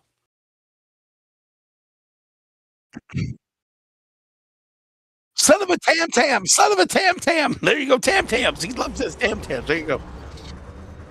Son of a tam tam. There you go.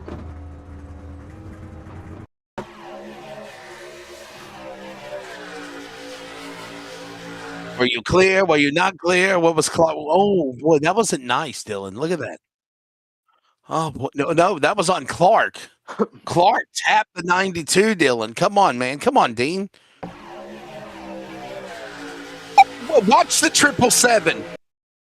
But he taps the right rear right there. Look at that right there. He got him loose. Yeah, Jamie Davis was going up the racetrack. I can't blame it on the 92. I'm sorry. The 77 hit the right rear, which caused Davis to lose it. Look at that right there. Bam. Fishtailed. And then he tags the right rear of Nigel Sedell. Yeah. That's on the 777, brother. That's on Clark. Watch it one more time. Dylan, tell me I'm wrong here. Watch the contact in the left rear or the right rear. The 777 right here. Watch right there. Right here. Look, bam. But watch. Kelvin Clark stays on the top. Kelvin Clark stays on the seam. Half of his truck on the seam. Jamie Davis, if you watch, his right tires are on the seam. Now his left tires are on the seam. He moves back down. And now watch. Jamie Davis takes his right side tires off the seam, and then he goes back right, and there he goes. The 92 up into the 777. Y'all should. We'll all have to agree to disagree. And there's Nigel. Nigel, nowhere to go, buddy. Nigel, nowhere to go. Oh. Poor Nigel. Poor Nigel. Y'all take care. Brush your beard.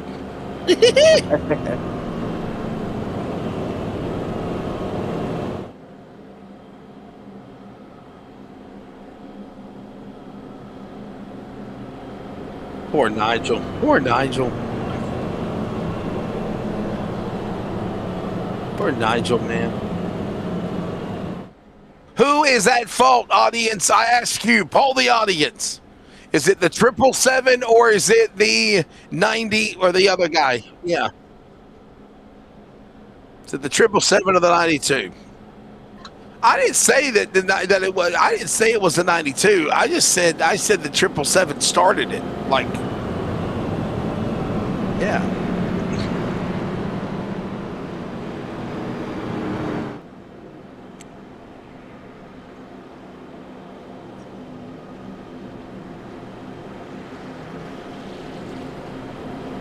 Y'all take care. Watch your tire.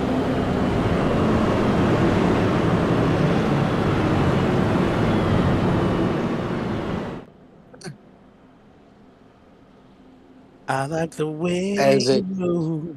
As it looks right now, we got the Newman show. Jason and Brad both on the front row.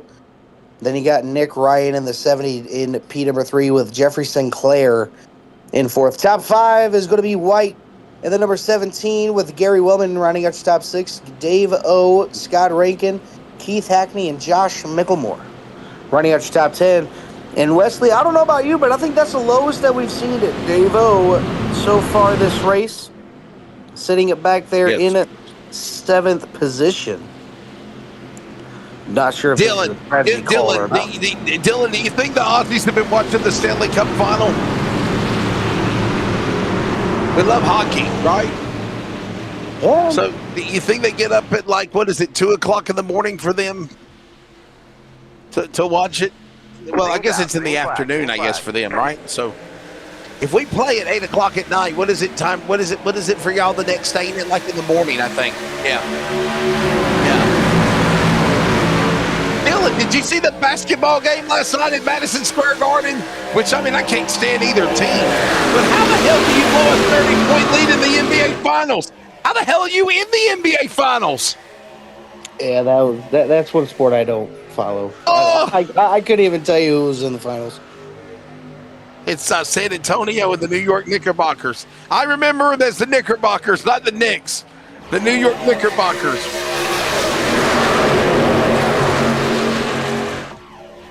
The Knicks beat.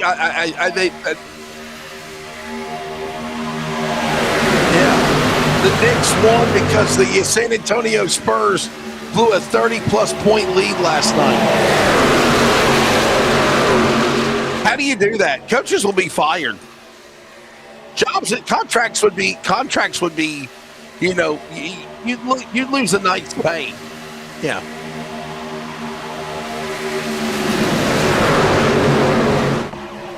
Yeah. Colin Rick said correction at 7:25 a.m. Yes, it is. Ooh, look at the 3 wide. Yeah. Jeffrey Sinclair in the middle. Scott Rankin down on the inside. Then you got Newman and Newman off on the outside. Ooh, it's such tight racing up here towards the front. Jason trying to hold off. Brad Wright, the 19, he says, I'm a Red Wings fan in New Zealand. So there you go. But well, the Detroit Red Wings are having they're having a tough go at it for a while, aren't they? Look at this. Oh, there comes lobs. Newman and Newman. Newman, Sinclair. It's like a law firm. Able to make it all the way in and through there. And, you know, if I'm Dave-O and I'm seeing all this happen in front of me, I want to get out of that position as quickly as possible. Doesn't look like there's a lot of room being shown for a lot of these drivers. With not having any faster players, one big hit on that front nose could damage your race entirely, but it's all up to the track or the Lobs drivers. Up here towards the front is Jason Newman, able to hold off Jeffrey Sinclair's run at the front. Scott Rankin trying to get around Jeffrey Sinclair, just not able to do so. They're still 3 wide towards the back. As it looks like Stephen Massey going to go through the middle. Dave-O is going to help drag him up and through. Down in turns number 1 and 2, they're still going to be 3 wide.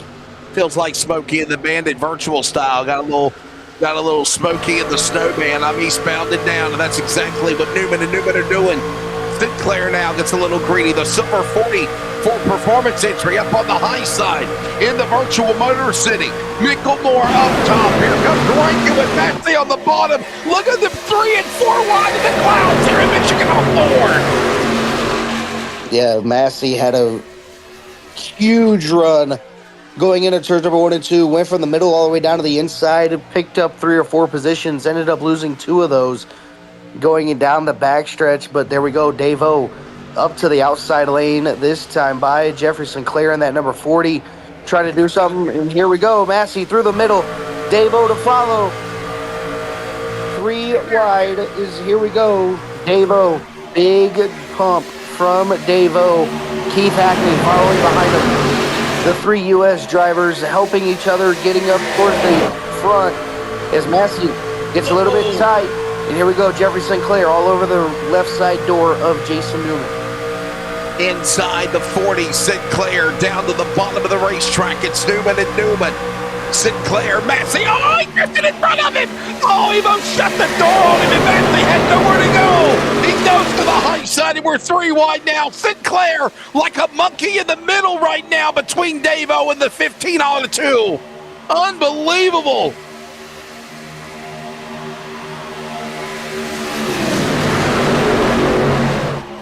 So Massey moved out of line and tried to pull Dave-O up to the front and not able to do so. They got back in line. And Massey trying to get up there, challenge the 2 Newmans for the race lead. Not able to do it. Here comes the Georgia boy down on the inside, trying to make it 2 for 1 off of turns number 1 and 2. Not able to get it done. Dave-O going to slide up in front of Stephen Massey. A little bit of teamwork happening here, and here we go. Stephen Massey trying to do what he can. Kute Dow gets out of line. They're going to be 3 wide in turns number 3 and 4. Dave-O all over the heels of the Newman boys, trying to get that lead back after going down into pit lane, starting in 7th. We got trouble. We got a crash. Oh, trouble out of 4, guys. Big wreck. Wellman turned into the pack. Other trucks trying to avoid the 45. I just saw a truck scatter and I saw smoke. It's going to be a single truck crash. Adam Graham, understanding, got a piece of it. Gary Wellman was the one that got fishtailed into the turn, into the pack out of turn 4. Here's your replay. And Dylan, here's what happened. Josh Mickelmore, Gary Wellman get together, and there's the outcome.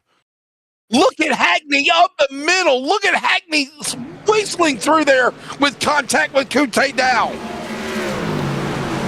Yeah, able to get all the way in and through it.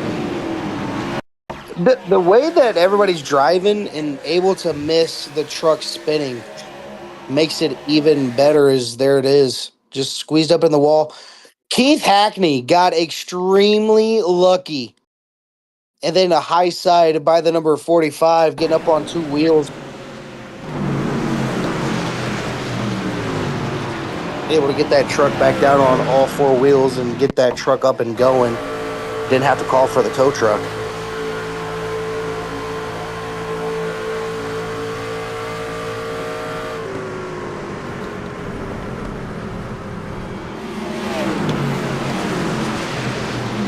He's just mowing. Wow. So I got to say, unbelievable. Watch this. I mean, this is the money stop, guys. This is it right here. No doubt. They're on pit road. Yes, sir.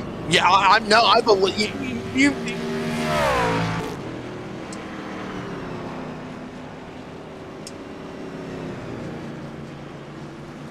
Yeah, guys, I'm going to tell y'all something as well. If Steve Massey ran this series on a full-time capacity, Dylan, I think the Australian NASCAR world better take notice, because if Massey is able to run both Tuesday and Thursday, this guy is going to be phenomenal. He's in the Mellow Yellow number 15, and he won last week in the trucks, and then he turned around.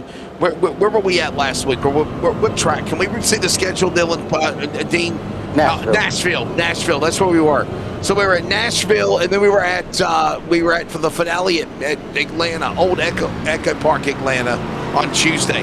So Dylan, as I said, he's trying to go for a hat trick for the Australian NASCAR world in a truck, X car, and now a truck, to try to go 3 in a row. If he wins this race, he will have won the last 3 races remaining of the year. Yeah, definitely going to be something. Take notice. Yeah, I'm honestly surprised he didn't run the whole entire season. But if he does run season number 2, they're topping off. They're topping off. You're damn right. You're exactly right. They're trying to top off to go the distance, guys. There you go. And this just changes everything, Dylan, because they just gave up not only track position to go the distance here. They're literally gambling, thinking, okay, we're at Michigan. This could be the last caution. We're gonna go the distance here. We can at least go the distance. Yeah, I think that's what the call was, to go down into pit lane, get the more fuel in it, packed it full. It's 1 lap difference than the other one, but how important is that 1 lap? And by the way, if we get a caution and we go to overtime, they're screwed. Pardon my language, they're going to have to come down pit road. They're going to have to get fuel. They are banking that this race, Dylan, is going to finish under green on the lead lap. Yeah, Trent Lavelle now the new leader. There's our buddy. Yeah. Dylan, we love the birthday boy there. He's in the Lightning number 67 machine. Yeah, give a big shout out to CT Electrical for coming on board once again this season, sponsoring the entire truck series this season. So big thanks to Trent Lavelle. He is now leading the race at Michigan International Speedway. He's going to bring us to the green flag, gets a great jump, going to get credited for leading a lap this season. Trent Lavelle, you did it. You got your lap led on your birthday. 38 laps to go here tonight at Michigan. Brad Newman wants that race lead back so bad. He's going to do everything he can to get it back. Not going to be able to get it off turns number 1 and 2. He's going to follow suit right behind him. And here comes Jeffrey Sinclair to the bottom. And there goes Brad Newman down to the inside. What does Trey Lavelle do? Does he run the middle? He does. Going to try to pinch off Brad Newman's exit, but not going to be able to. Brad Newman not going to be able to get clear. He's going to keep him down on the inside. Side by side now, but now Lavelle up on the outside lane. Here comes Newman to follow. And the other driver, Mickelmore, up on the top side now. Door to door. Don't count out now Rankin, Sinclair. 3 of the top 5 chase champion drivers in the battle. Lavelle leads him, the birthday boy, to the back straightaway. Mickelmore doesn't want to stay in the draft either. He's going to look down to the inside to take over the race lead from Trey Lavelle. Not going to be able to get there. He's going to be a little tight. Push up into Trey Lavelle. Going to stay off of each other's doors, but Josh Mickelmore going to be able to get clear. Josh Mickelmore to the race lead to get a lap led here with 36 laps to go at Michigan. Scott Rankin now looking to try to make himself up there. Thought better of it. Got behind Trey Lavelle going into the corner. But Brad Newman slowly sitting P number 3, trying to make himself up there towards the front. He wants to get around Trey Lavelle, get some more laps led, and potentially put himself in a victory lane here at Michigan.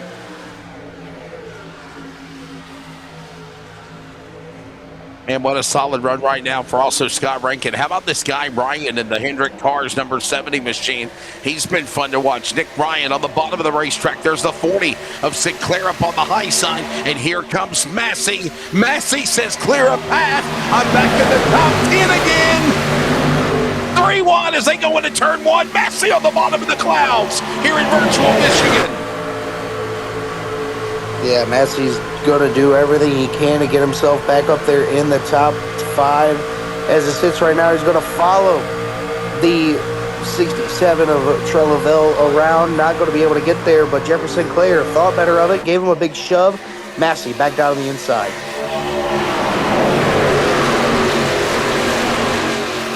Gave him a nice push now as they work their way through the corner. Coming out of turn 4 here at the end of the 2-mile D-shaped oval. Right across the stripe. Now it's Mickelmore. Josh Mickelmore. Would it be a renewed vigor? Salvage some pride for the inaugural X-Series champion from a couple of years ago. It has been all downhill from here for 31. Right now, the 31 Mickelmore leads the Chevrolet to the back straightaway. Yeah, he's put a little bit of a distance between himself and Brad Newman as he sits right now. Doesn't want to get out too far, as once Brad gets that draft from the other drivers, he's going to be able to get a really good run. As we get another look at that phone number on the back, 026-331-6306 for your CT electrical needs. Get a hold of Trey Lavelle of Bathurst with CT Electrical and get yourself everything that they have to offer. But now Brad Newman is going to lose his second position to Nick Ryan in the HendrickCars.com number 70. Nick Ryan started 28th on the grid, Wesley, and all the way up to second position as it sits right now. But Brad Newman not going to waste any time. He's looking back down to the inside.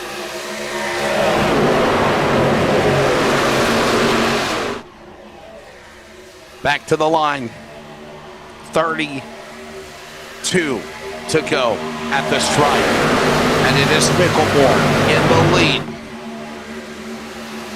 What a way to try to turn things around. I don't want to say this in a bad way about Mickelmore, but honestly, Dylan, Mickelmore's had an up and down, more bad luck than good luck for the 31 for Nitro. Now down to the inside. Here comes another new member, the number 70. Where the hell did he come from? Nick Ryan. Some of these new up-and-coming drivers, Dylan, on the finale, I think they're going to be some noisemakers when we fire back off for Season 2 in July on the 14th and 16th. Yeah, you know, you're going to see a lot of these new drivers coming in this season. Nick Ryan, not a full-time driver, but making himself known here at Michigan.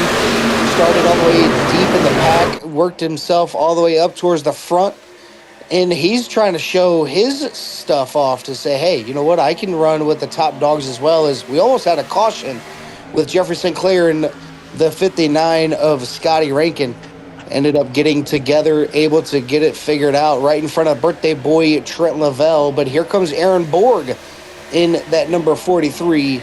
Or no, excuse me, it is not Aaron Borg. It is the 194 of Andy Barber down to the inside. He's going to lose that position now. Trent Lavelle down to the inside, trying to take that position away once again.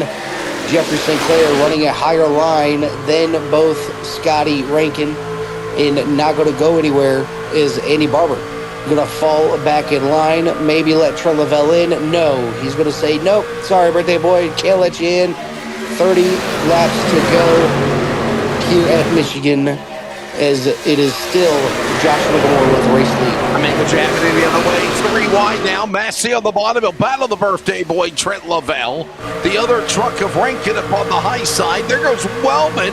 Clear a path, birthday boy. He's on the top side. He scrapes the wall. Shower sparks on the 45. He spun earlier, and he works his way back into the top 10 out of 2. Yeah, Gary Wellman going from looking the opposite direction back up into the top 10, trying to make himself up in the top 5 and possibly put himself in a podium position, as the 70 has gotten really close to the back bumper of the number 31, applying a little bit of pressure, just wants to stay in his draft, use that draft to his advantage. Brad Newman hasn't really dialed up the pressure either, Wesley. He's kind of sitting back in P number 3. Maybe he's a little bit short now that they're up to race pace. That fuel just getting sucked out of there just a little bit more quicker than what you would see under caution. So maybe Brad Newman's thinking, hey, you know what? Just in case if we ain't got enough, let me sit back in the draft, take care of my tires, take care of the fuel, and to see exactly what ends up happening as Brad Newman down to the inside looking for position number 2 off of Nick Ryan, but not going to be able to get clear as he's going to look for the lead off of turn number 3. Oh, there goes now Ryan off the fence. He scrapes the rear end of the 70 Ford again. Works his way back across the stripe. Another lap of the board. By the way, that is the Toyota Chevrolet. My apologies, Nick Ryan. All the while, as they fight what seems like sunset, it's just the clouds on the late afternoon here in the virtual Irish Hills of Michigan. It's now Brad Newman. He gets around Mickelmore. He gets around Sinclair and Ryan and Rankin. That's the new law firm here in Michigan with under 30 to go in 3. Yeah, look at them all scatter out. Brad Newman running that defensive line down on the inside. Doesn't want anybody get around him, as he is now sitting in the lead where he wants to be. He's got the clean air. He can do whatever he wants to do. He can run whatever line he wants to run. Doesn't have to worry about any dirty air. He just got to worry about the drivers on his rear bumper getting him a little bit loose going into the corners, but no match for the driver, the number 1. He's going to be able to keep himself calm, cool, and collected. Oh, wow. And while we're talking about that, Dave-O fell from 5th all the way back down to 10th. So Dave-O not really having the best last 30-lap run here to end this race. What a way to try to end it here. Well, you want to talk about another wild finish coming up. I think Nashville was definitely a stellar one. Dylan, we talked about being a maestros, calling that one, and tonight is no different. This one is coming down to the wire. 100 laps completed, 25 laps to go. Strap in, final laps of the season going into turn 1 here at Newman in front at Michigan. Yeah, you can see it there. Jeffrey Sinclair had a really good run off of turns number 3 and 4, elected to stay behind Brad Newman. Didn't take the run, gave him a little bit of a shot, and this is where the bump drafting comes into play. You don't want to be all over the back bumper of the driver in front of you because you're going to get tight. You're going to push up to the outside wall. And here comes Stephen Massey now. Stephen Massey made himself back up into the top 6 as we have a pit entrance of Jason Newman. He goes into pit lane of this time by.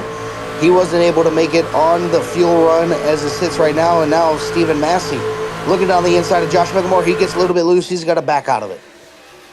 A little wiggle and a jiggle and a giggle and a bobble as they snake their way and try so hard to thread the needle. Here comes Massey and Dave-O. They will follow. He's like, you go, I'll go. You go, I'll go. Here he comes. And Dave Oljanczak, he's already the champion. He's now trying to win the battle. He's already won the war, if you will. He did so so good in the X Series, he didn't even have to show up at Atlanta for the finale on Tuesday. He is a back-to-back champion. Now all he wants to do is win the race. Right now, Newman, though, in the front, in the one. Hey, you see there, Scotty Rankin got out of line. He went down to the inside, getting around Nick Ryan as it sits right down there. Here comes Steven Massey. A big move down to the inside. Not going to be able to make that move happen. Dave-O going to be able to get it alongside, and big loose by the number 70 machine, going to be up into the outside wall. That could have been disastrous for the 311. And Nick Ryan Wellman turned. He turned him.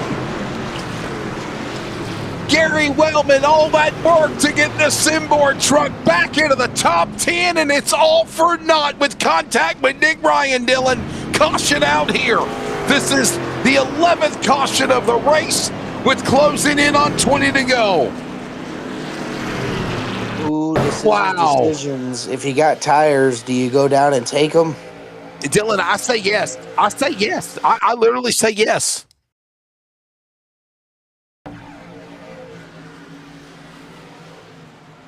Oh, I am definitely going down into pit lane. Now, this is where it gets interesting now, Wesley. You got 20 laps to go. These drivers, open setups, they can make adjustments to their setups. They can put in spring perks. They can adjust tire pressures. They can do anything they need to make the truck go a little bit faster, put it back into qualifying trim, essentially.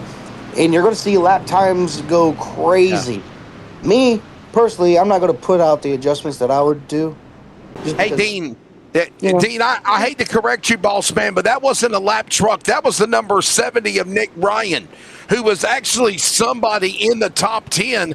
Something happened to him. I don't know if we can go back to the production truck and show you maybe what happened to the 70, but I think he bounced off the wall, Dylan, and then he got just overtaken by the pack. Nick Ryan in the Chevrolet number 70 truck. He was in the top 10, and there it is, right there. You just caught a glimpse of it. There it is. He bounced off the wall, Dylan, right here coming out of 4. Yeah, he'll get loose right in front of Dave-O. And there it is. Nowhere to go for Gary Wellman. And what a hard break for Gary Wellman, because he had worked his way all the way. Everybody's seeing Dylan. Here they come, except for Andy Barber. Ugh. Not the birthday boy, Ryan, but Andy Barber, the other Barber.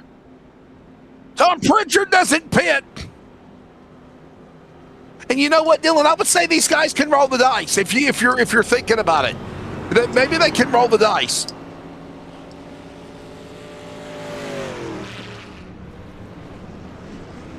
Oh. That's why Jason Newman was on pit road. Can we go back to a replay? The Newman Labs Leipzig Sport. Wow, look at Dave-O. They beat out Dave-O, Dylan. Wow. I think that's going to be the winning move of the race, beating Dave-O out of pit road. But and how about Angus Lawford? How about Angus Lawford, everybody? Project 36, the Bristol winner. And we're understanding Angus Lawford did not take tires. There it is. He took fuel only, Dylan. Wow. Ooh.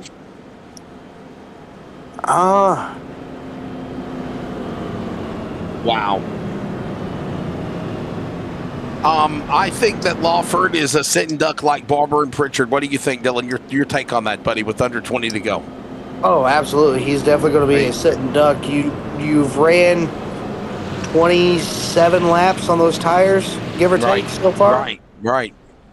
If the caution came out and they only ran 10 to 15 laps, fine. By all means, you're still good to go. You still have equivalent tire wear. Anything over 20 laps, you're going to be a sitting duck. I figured that out really quick on a green-white checker during an official race. I was the only one to stay out in third position. Everybody else pit, and by the time I got off turns number 1 and 2, I was back to third. So I'm going to ask our audience a question. If you're out there in the chat box on Highline, thank you. If you're watching on Facebook, we thank you as well. And if you're checking out the replay, we want this question to go out there too. What is a track that you want to see Australian NASCAR compete at that has not been on the schedule? Good poll question, Dylan. What do you think? What is a track that you want to see on the schedule? There's a schedule for season 1. So you see where we've been. What is a track on the Australian schedule that you want to see? Or what is a track on iRacing you want to see the Australian NASCAR trucks or X Series run at for season 2? Maybe they'll add it to the schedule. What do you think, Dylan? What do you think? I say Indianapolis, but that's just me. I mean, I love Indianapolis. It does create some good racing, but I wouldn't mind seeing yes, there it is, Dylan. That's mine. iRacing Super Speedway and Monza, the Monza Speedway as well. Oh. You said Adelaide. There you go. All right. Keep voting. It's not really voting. Just let us know what you think. Somebody said Chicago Street. Brad, we ran Chicago Street. We did that last year. Back it away. Green flag. Oh, Dylan, I saw iRacing the other day where they debuted the Naval Base Coronado in California on iRacing. We're going to do a broadcast there soon. Whoa. Yeah, I haven't even. Oh. Keith Hackney gets involved. Bob Keith Hackney.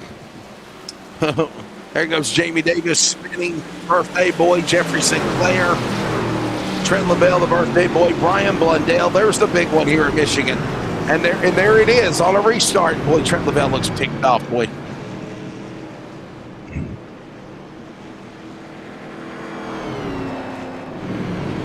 Cole Radrick says Eldora invert the field. There you go. Racing that on Eldora on dirt. What do you think, Dylan? They've done it before. Yeah. The trucks on Eldora at dirt. Yeah. Look at Keith Hackney. Look at Josh Mickelmore. Nowhere to go for the 40th Sinclair. Oh, man. At that point, everybody's just along for the ride. Oh. I think what threw everybody off for a loop is Dave-O going from the middle down to the inside. And right there, just getting lifted up. Jamie Davis get involved. Kerpow, bang. Dylan, I'm gonna throw a loop on everybody. Let me tell you some of the tracks I'd love to see the trucks run at. I'd love to see a little more short track flair. I would love to see the Australian NASCAR trucks or X Series run it like Nashville Fairgrounds Speedway or the dormant Myrtle Beach Speedway or Hickory, South Boston. I know they're short tracks, but at one time back in the day, the Xfinity Series and the trucks used to run there at those places. And I think it would be cool if we added a couple of more short tracks to the list. Not Bristol or Martinsville, but something like an historic short track oval. What do you think? Yeah. I mean, the trucks at Five Flags is actually pretty fun. Yeah. That's actually... Now, Hickory, that's fun. or you can do Oxford Plains, Concord. No, screw them Ute tires, man. Screw them Ute tires. Screw them ant potholes at Oxford Plains, okay? Them ant poles. I don't like them, okay? Oh.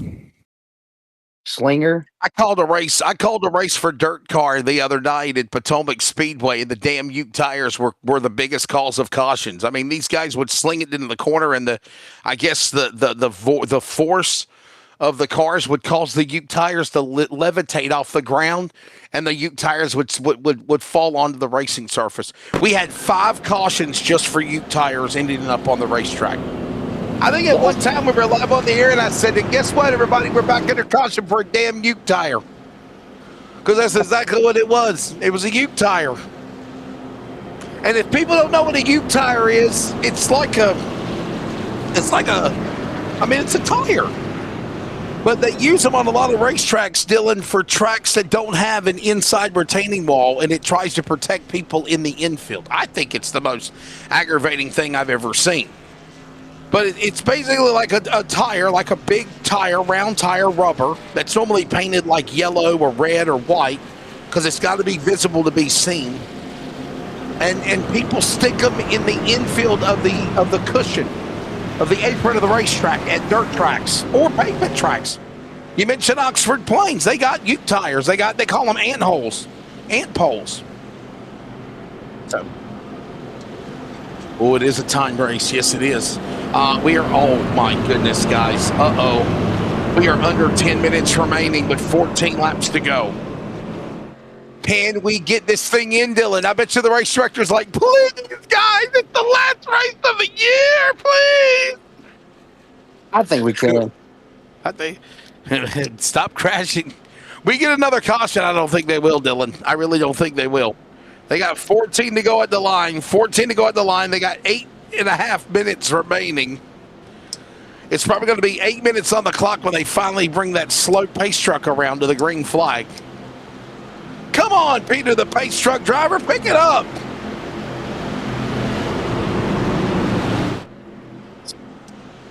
I'm telling you, punch that sucker to 90 miles an hour. You know, on the pit road. You're going to see some serious.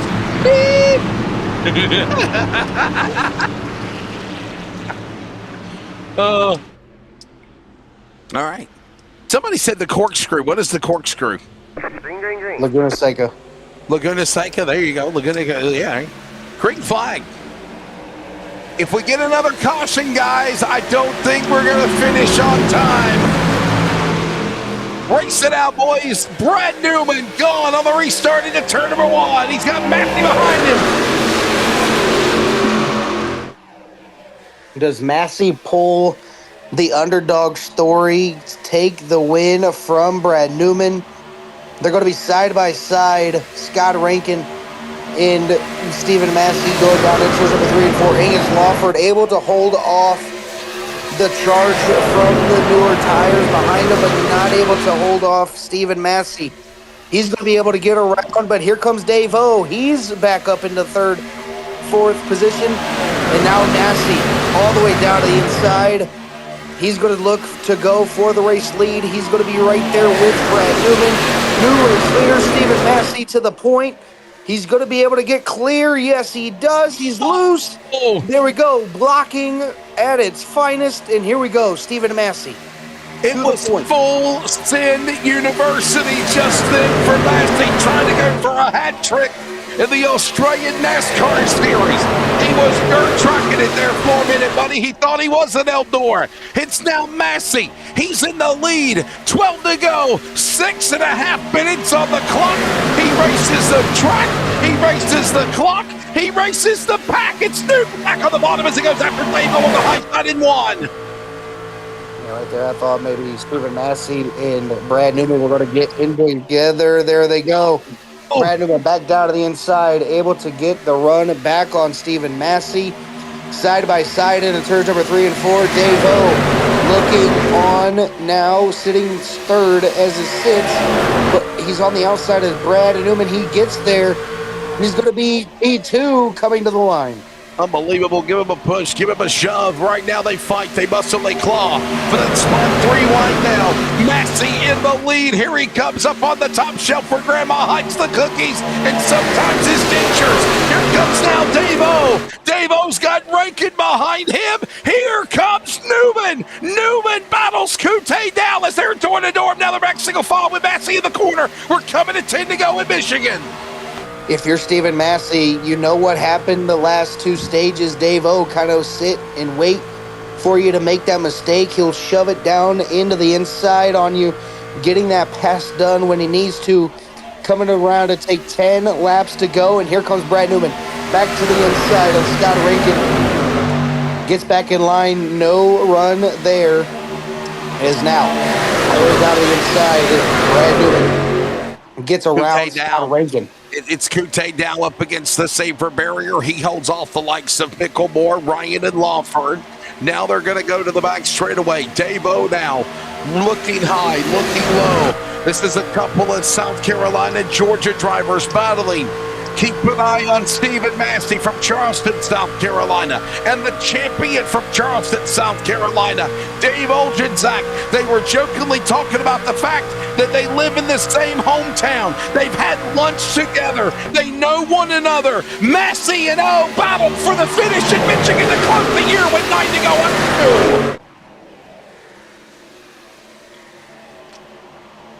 That's going to be a tough call to make.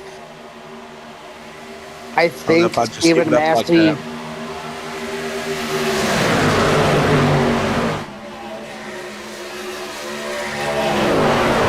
Newman stuck behind those guys. He's up on the high side. Gute down now, but a big burst of momentum there. Dylan McDonald. He'll power to the inside. 8 laps to go. 4 minutes remaining.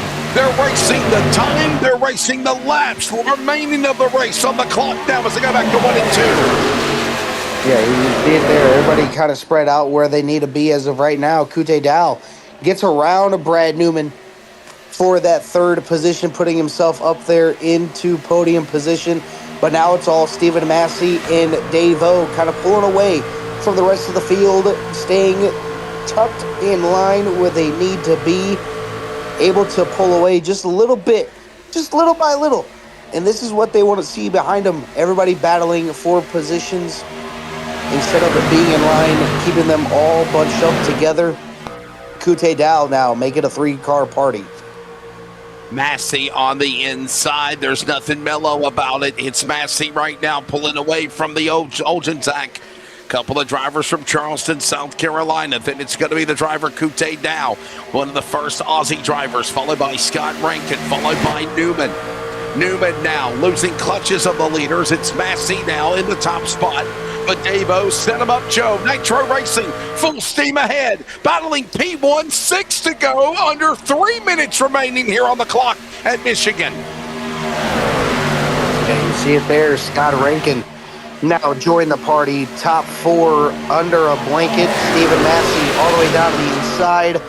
Dave-O right in his tire tracks. Doesn't want to make any egregious moves. Wants to set him up perfectly. 6 laps to go to the finish. About 3 minutes left on the time clock. Is time going to expire before we get to the end of this race, or is they going to be able to keep it green all the way in and through? Dave-O gets a little bit tight. Gute down all over the back bumper of Dave-O, giving him a little bit of a push going across the start-finish line. Dylan, it's like football. It's now the 2-minute warning, except there is no timeout. It's full send. It's Massey.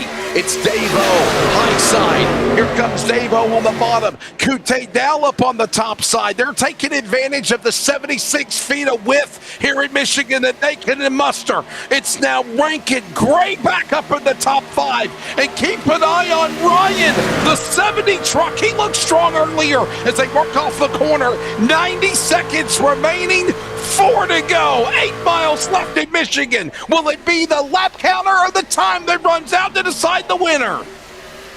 Lap time's looking about 39 to 40 seconds a lap, all the way in and through. So not going to be able to finish under regulation.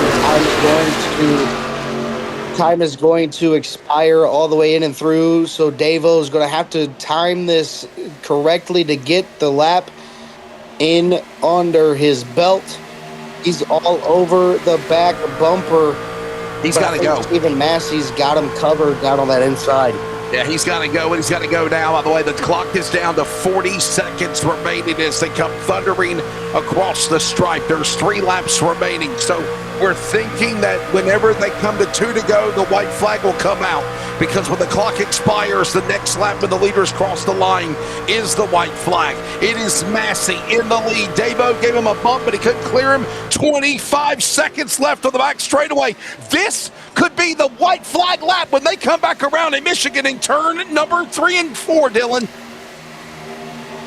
Yeah, I believe this is going to be the white flag lap as they come across the start-finish line one more time.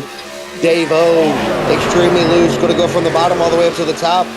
Get the run off the outside. White flag, I believe, this time by. There it is. There it is. Part of the flagman waving the white flag. What does Dave-O do? Does he want to finish second, or does he want to go for the race win? The final lap of the season. We know that Dave Olgenzak has won the war. Now he wants to win the battle. He'll try to go 3 wide. Kute down to the inside. Rankin up top. Massey trying to go for a hat trick in Australian NASCAR. And back-to-back in trucks, Dylan McDonald. They're coming to the checkered flag for the final time of the season. Yeah, here they come. Scott Rankin not able to get there. Dave-O goes from the bottom to the top. He did it. is going to be Stephen Massey getting the race win. Scott Rankin getting around Dave O at the line. But Dave O going to finish P3 with a nice little drift all the way around turns number 1 and 2. Same with Stephen Massey. A couple of drivers out of Charleston, South Carolina. One will celebrate the battle of the winner here at Michigan. He'll now go for 3 Australian NASCAR sanctioned wins in a row. And the guy that's drifting his way, sliding away, Paul Simon style, is from Charleston, South Carolina as well. That is Dave-O, Dave Olgensack. He is the Australian NASCAR X and Truck Series champion as he drifts and crashes onto the pit lane. Whoa! I love it. They were 1 lap shy, Dylan. They were 1 lap shy from finishing the race. Unbelievable. Oh, what a finish. What a race. Man, oh man, that was absolutely phenomenal.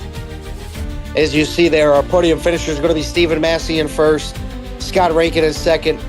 Third is going to be Dave Olgensack with the championship on his belt and the P3. But looking at it as it sits right now, Michigan 2 miles in length, 124 laps, 248.16 miles in distance, 12 lead changes, 7 different leaders, 12 cautions, total for 36 laps.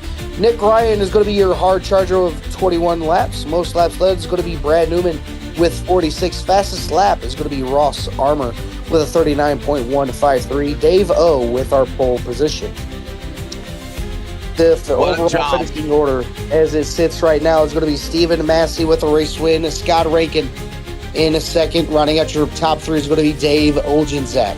Fourth is going to be Adam Gray. Fifth, Kute Dow. Sixth, Brad Newman. 7th, Nick Ryan. 8th, Josh Mickelmore. 9th, Jeffrey Sinclair. And running out your top 10 is going to be Jason Martin. One of my announcing colleagues in Oklahoma, Emmett Crow, said this race was wild as hell, and I follow the same sentiments. By the way, it's like 7 o'clock in the morning, so he got out of bed at 5 a.m. our time to watch this race in Texas. Jack White, Angus Lawford, Andy Barber, Brian Blundell, Mark Grocott, Tom Pritchard, Trent Lavelle. Happy birthday, Trent, and thank you for sponsoring the Australian NASCAR Truck Series this season, presented by CT Electrical out of Bathurst. Hopefully you come back and stay with us for the next season. Gary Wellman, Jamie Davis, Jared Gilbert, your top 20 when the flag fell 1 lap shy because of the time running out at Michigan. 21st is going to be Aaron Dorman. 22nd is going to be Riley Curtis. Ross Armour in 23rd. Heath Hackney in 24th. Jason Newman in 25th. Kelvin Clark in 26th, another birthday boy in 27th, the other birthday boy, Ryan Barber, in 28th. 29th is going to be Tom Freer, and running out your top 30 is going to be Jason Holdsworth. Rest of the finishing order will find Chris Bleakley, followed by David Lawler. Shane Bowen, first man to crash out was Brad Wright. That is the way they finished out. Don't forget to like, subscribe, hit the bell to know when the next time the Australian NASCAR Series is live on Highline or any other broadcast content at Highline HQ on YouTube and Australian NASCAR on Facebook. There is a couple of South Carolinians from Charleston. One is Stephen Massey. Take note, Aussie NASCAR world. He could be a force, a dominant threat if he runs full time when we get back to it in July. And another native from his town, Dave-O, Trucks and X Series champion. As they're coming to the flag, we're taking a break. Dylan will talk to the champion and winners next at Michigan. Racing isn't easy, but experiencing it is. iRacing puts you in the driver's seat with the industry's leading sim racing game. Drive on laser scan replicas of the greatest racing circuits from around the world. Go head-to-head against other drivers chosen by skill-based matchmaking to ensure competitive racing at every level. Compete across all your favorite series. In officially licensed cars, engineered to deliver the most accurate driving experience possible.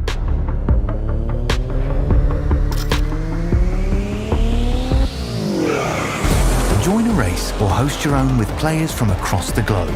Race against the computer or in a league with friends. Feel the thrill behind the wheel. Visit iRacing.com.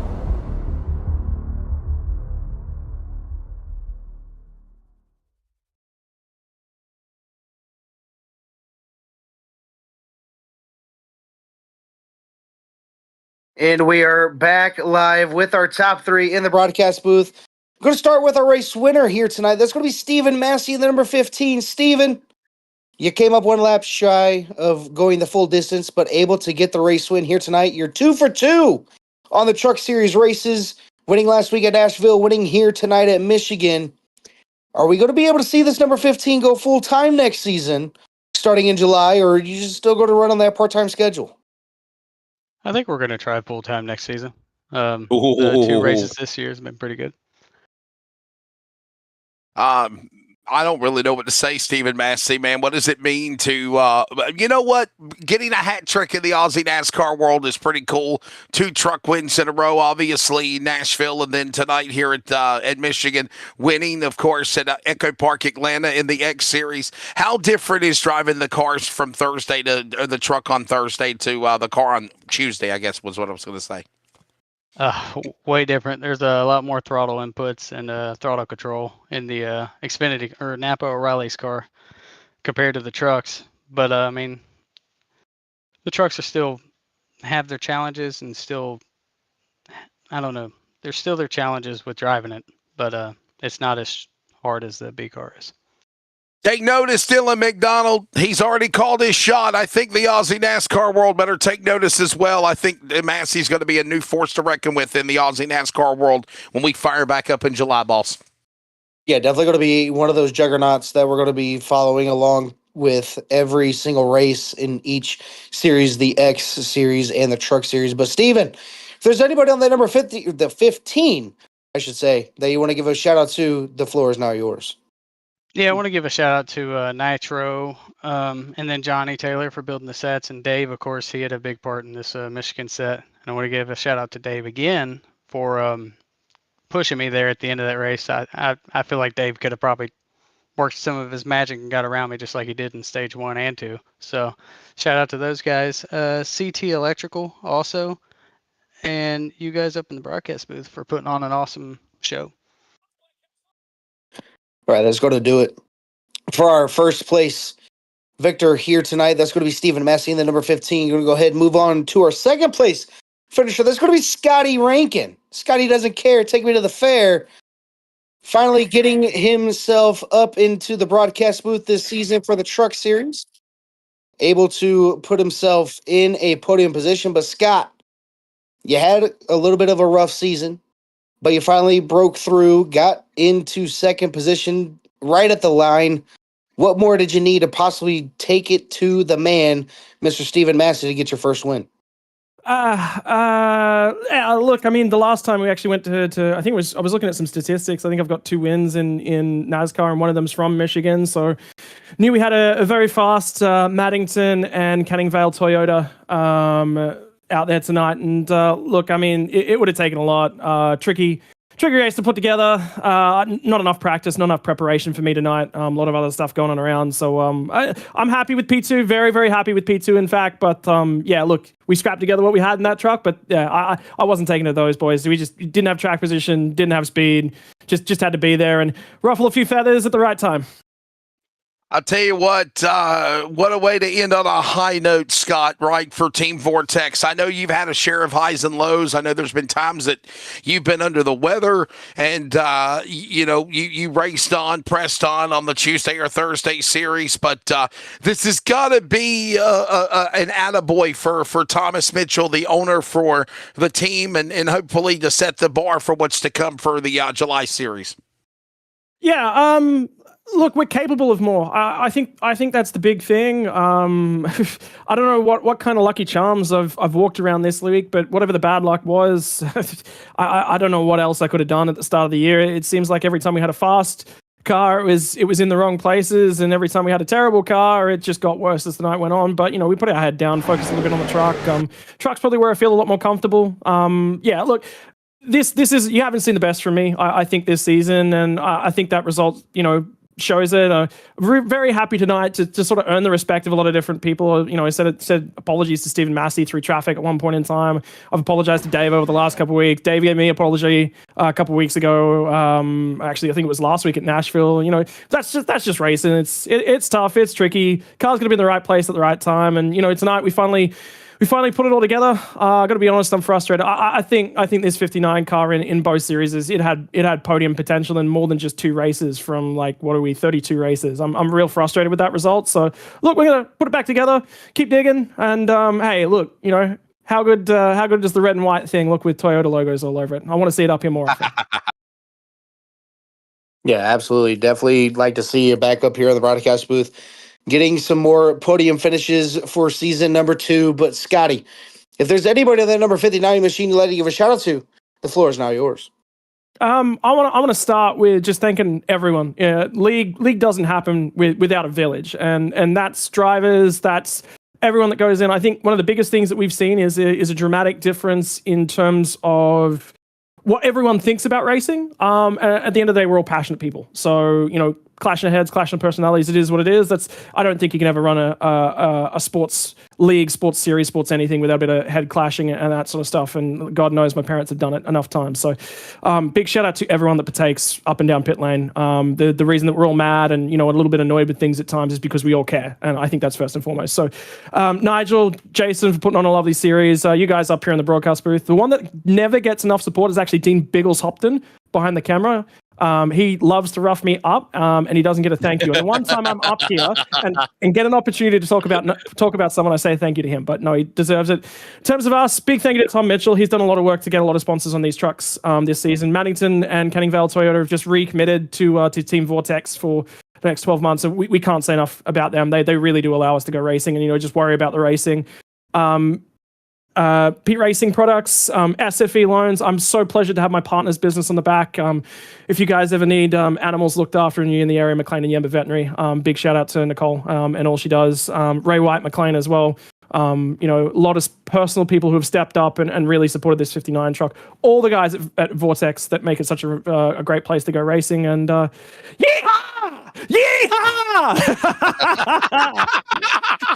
I was about to say, Scott Rankin, you're on the clock, but I think you just committed the fastest interview you've ever done in your career. So there you go. Oh, you have no idea how frustrated I've been over the last couple of months. Where's Mike? But yeah, it's been infuriating to be on board this 59 at times. So.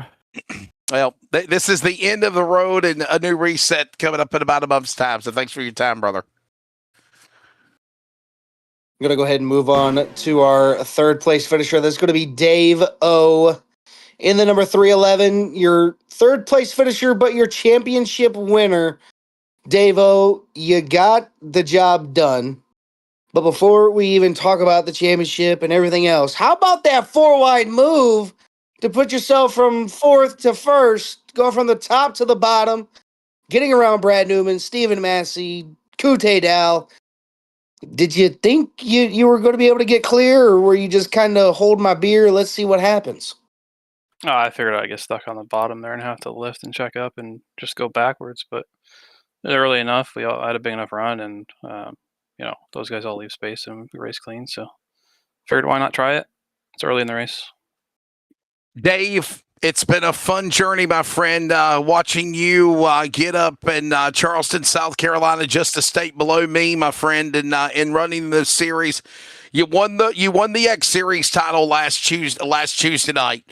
You decided to bow out and not race in the finale on Tuesday at Atlanta at Echo Park Old Track because you said you wanted to get seat time, you wanted to get practice, you wanted to get ready for this one.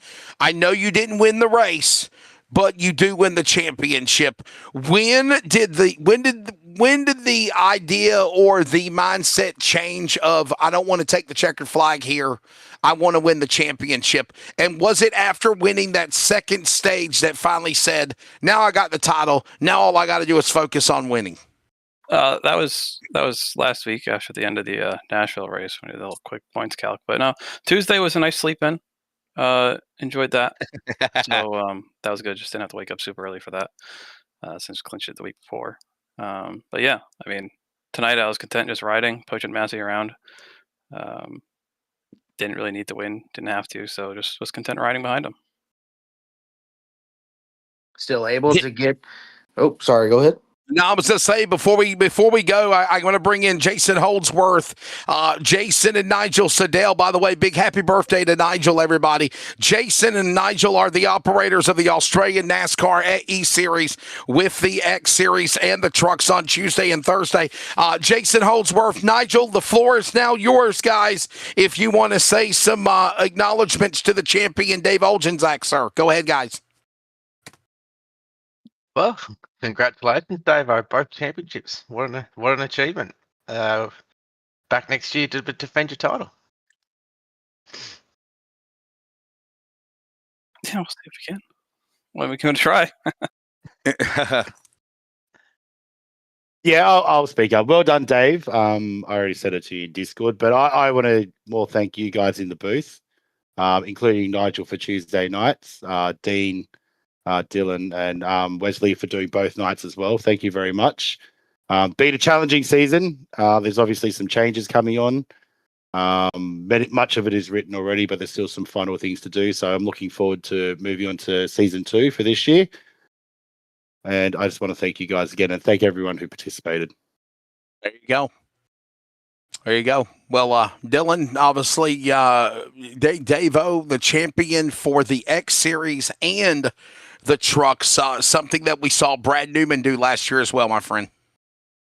Yeah, definitely going to see what Dave-O has to offer next season. Can't wait to see what happens. You know, obviously, July 14th and 16th can't come fast enough as we get ready to do our little input season with the next gens starting up in a few weeks. 6 weeks of racing, 12 races all the way in and through. But man, oh man, want to give another shout out to CT Electrical for coming on board for the Truck Series, sponsoring it all the way in and through. Want to give a big shout out to Dean in the broadcast booth, up in the production trailer. You, Wesley, stepping in with me this year. And it's always been a pleasure having you with me broadcasting, whether you're in your Tesla, you're in your car, going anywhere. Go wherever you need to go. Getting harassed by the cops because they think I'm committing a crime in the parking lot at a gas station. Oh, yeah, I've got some stories. No, listen, I follow the same sentiments, my friend. Much love to you. Thank you to Bigglestein Hopton. Me and him are going on close to 4 years working with one another.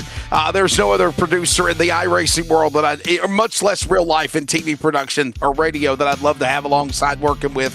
So, man, I'm looking forward to it. It's been a drive. It's been a ride. Hey, listen, both of these guys are from Charleston, South Carolina. You might see a South Carolina Palmetto brother connection here for these guys coming up for a run to the championship on Tuesday and Thursday. Dave-O, Stephen Massey, they might get together. We know they live close to each other. They've had lunch together. There might be some dinner plans to discuss how they can take it to the Aussies when we fire back up in July. Always a privilege, pleasure. All of you awesome Aussie mates and mateys, it's been fun. I don't know what the hell I'm going to do with myself for the next month or 5 weeks, right? Because I'm so used to getting out of bed to call races with you guys. Dylan, I'm going to be able to sleep in. It's a miracle. I'm loving it. Yeah, absolutely. Can't wait to actually turn the alarm off for 5:55 in the morning and actually get some sleep. But still, can't wait to see what ends up happening. I bet you next week I'm going to message you and your ass is going to be awake on Facebook. I'm like, hey, brother, take care. Shave your beard. You know me a little too well. You know, I stay up all night, do a little bit of racing, but that's going to do it for myself and Wesley Outland up here in the broadcast booth. Dave-O with the championship, Stephen Massey with a race win here tonight. But that's all for Michigan International Speedway. Catch us next month or in 2 months' time, or yeah, next month in July, as we get ready to go back for season 2. But that's going to do it for myself and Wesley Allen in the broadcast booth. Make sure you guys take care. Brush your hair.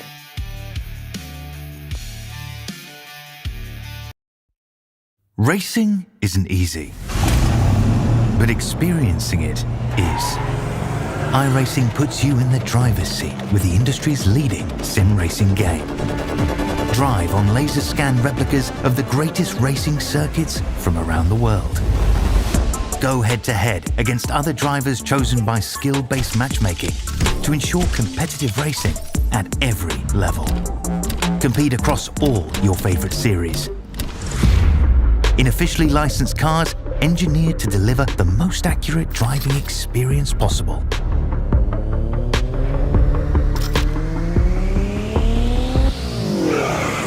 Join a race or host your own with players from across the globe. Race against the computer or in a league with friends. Feel the thrill behind the wheel. Visit iRacing.com.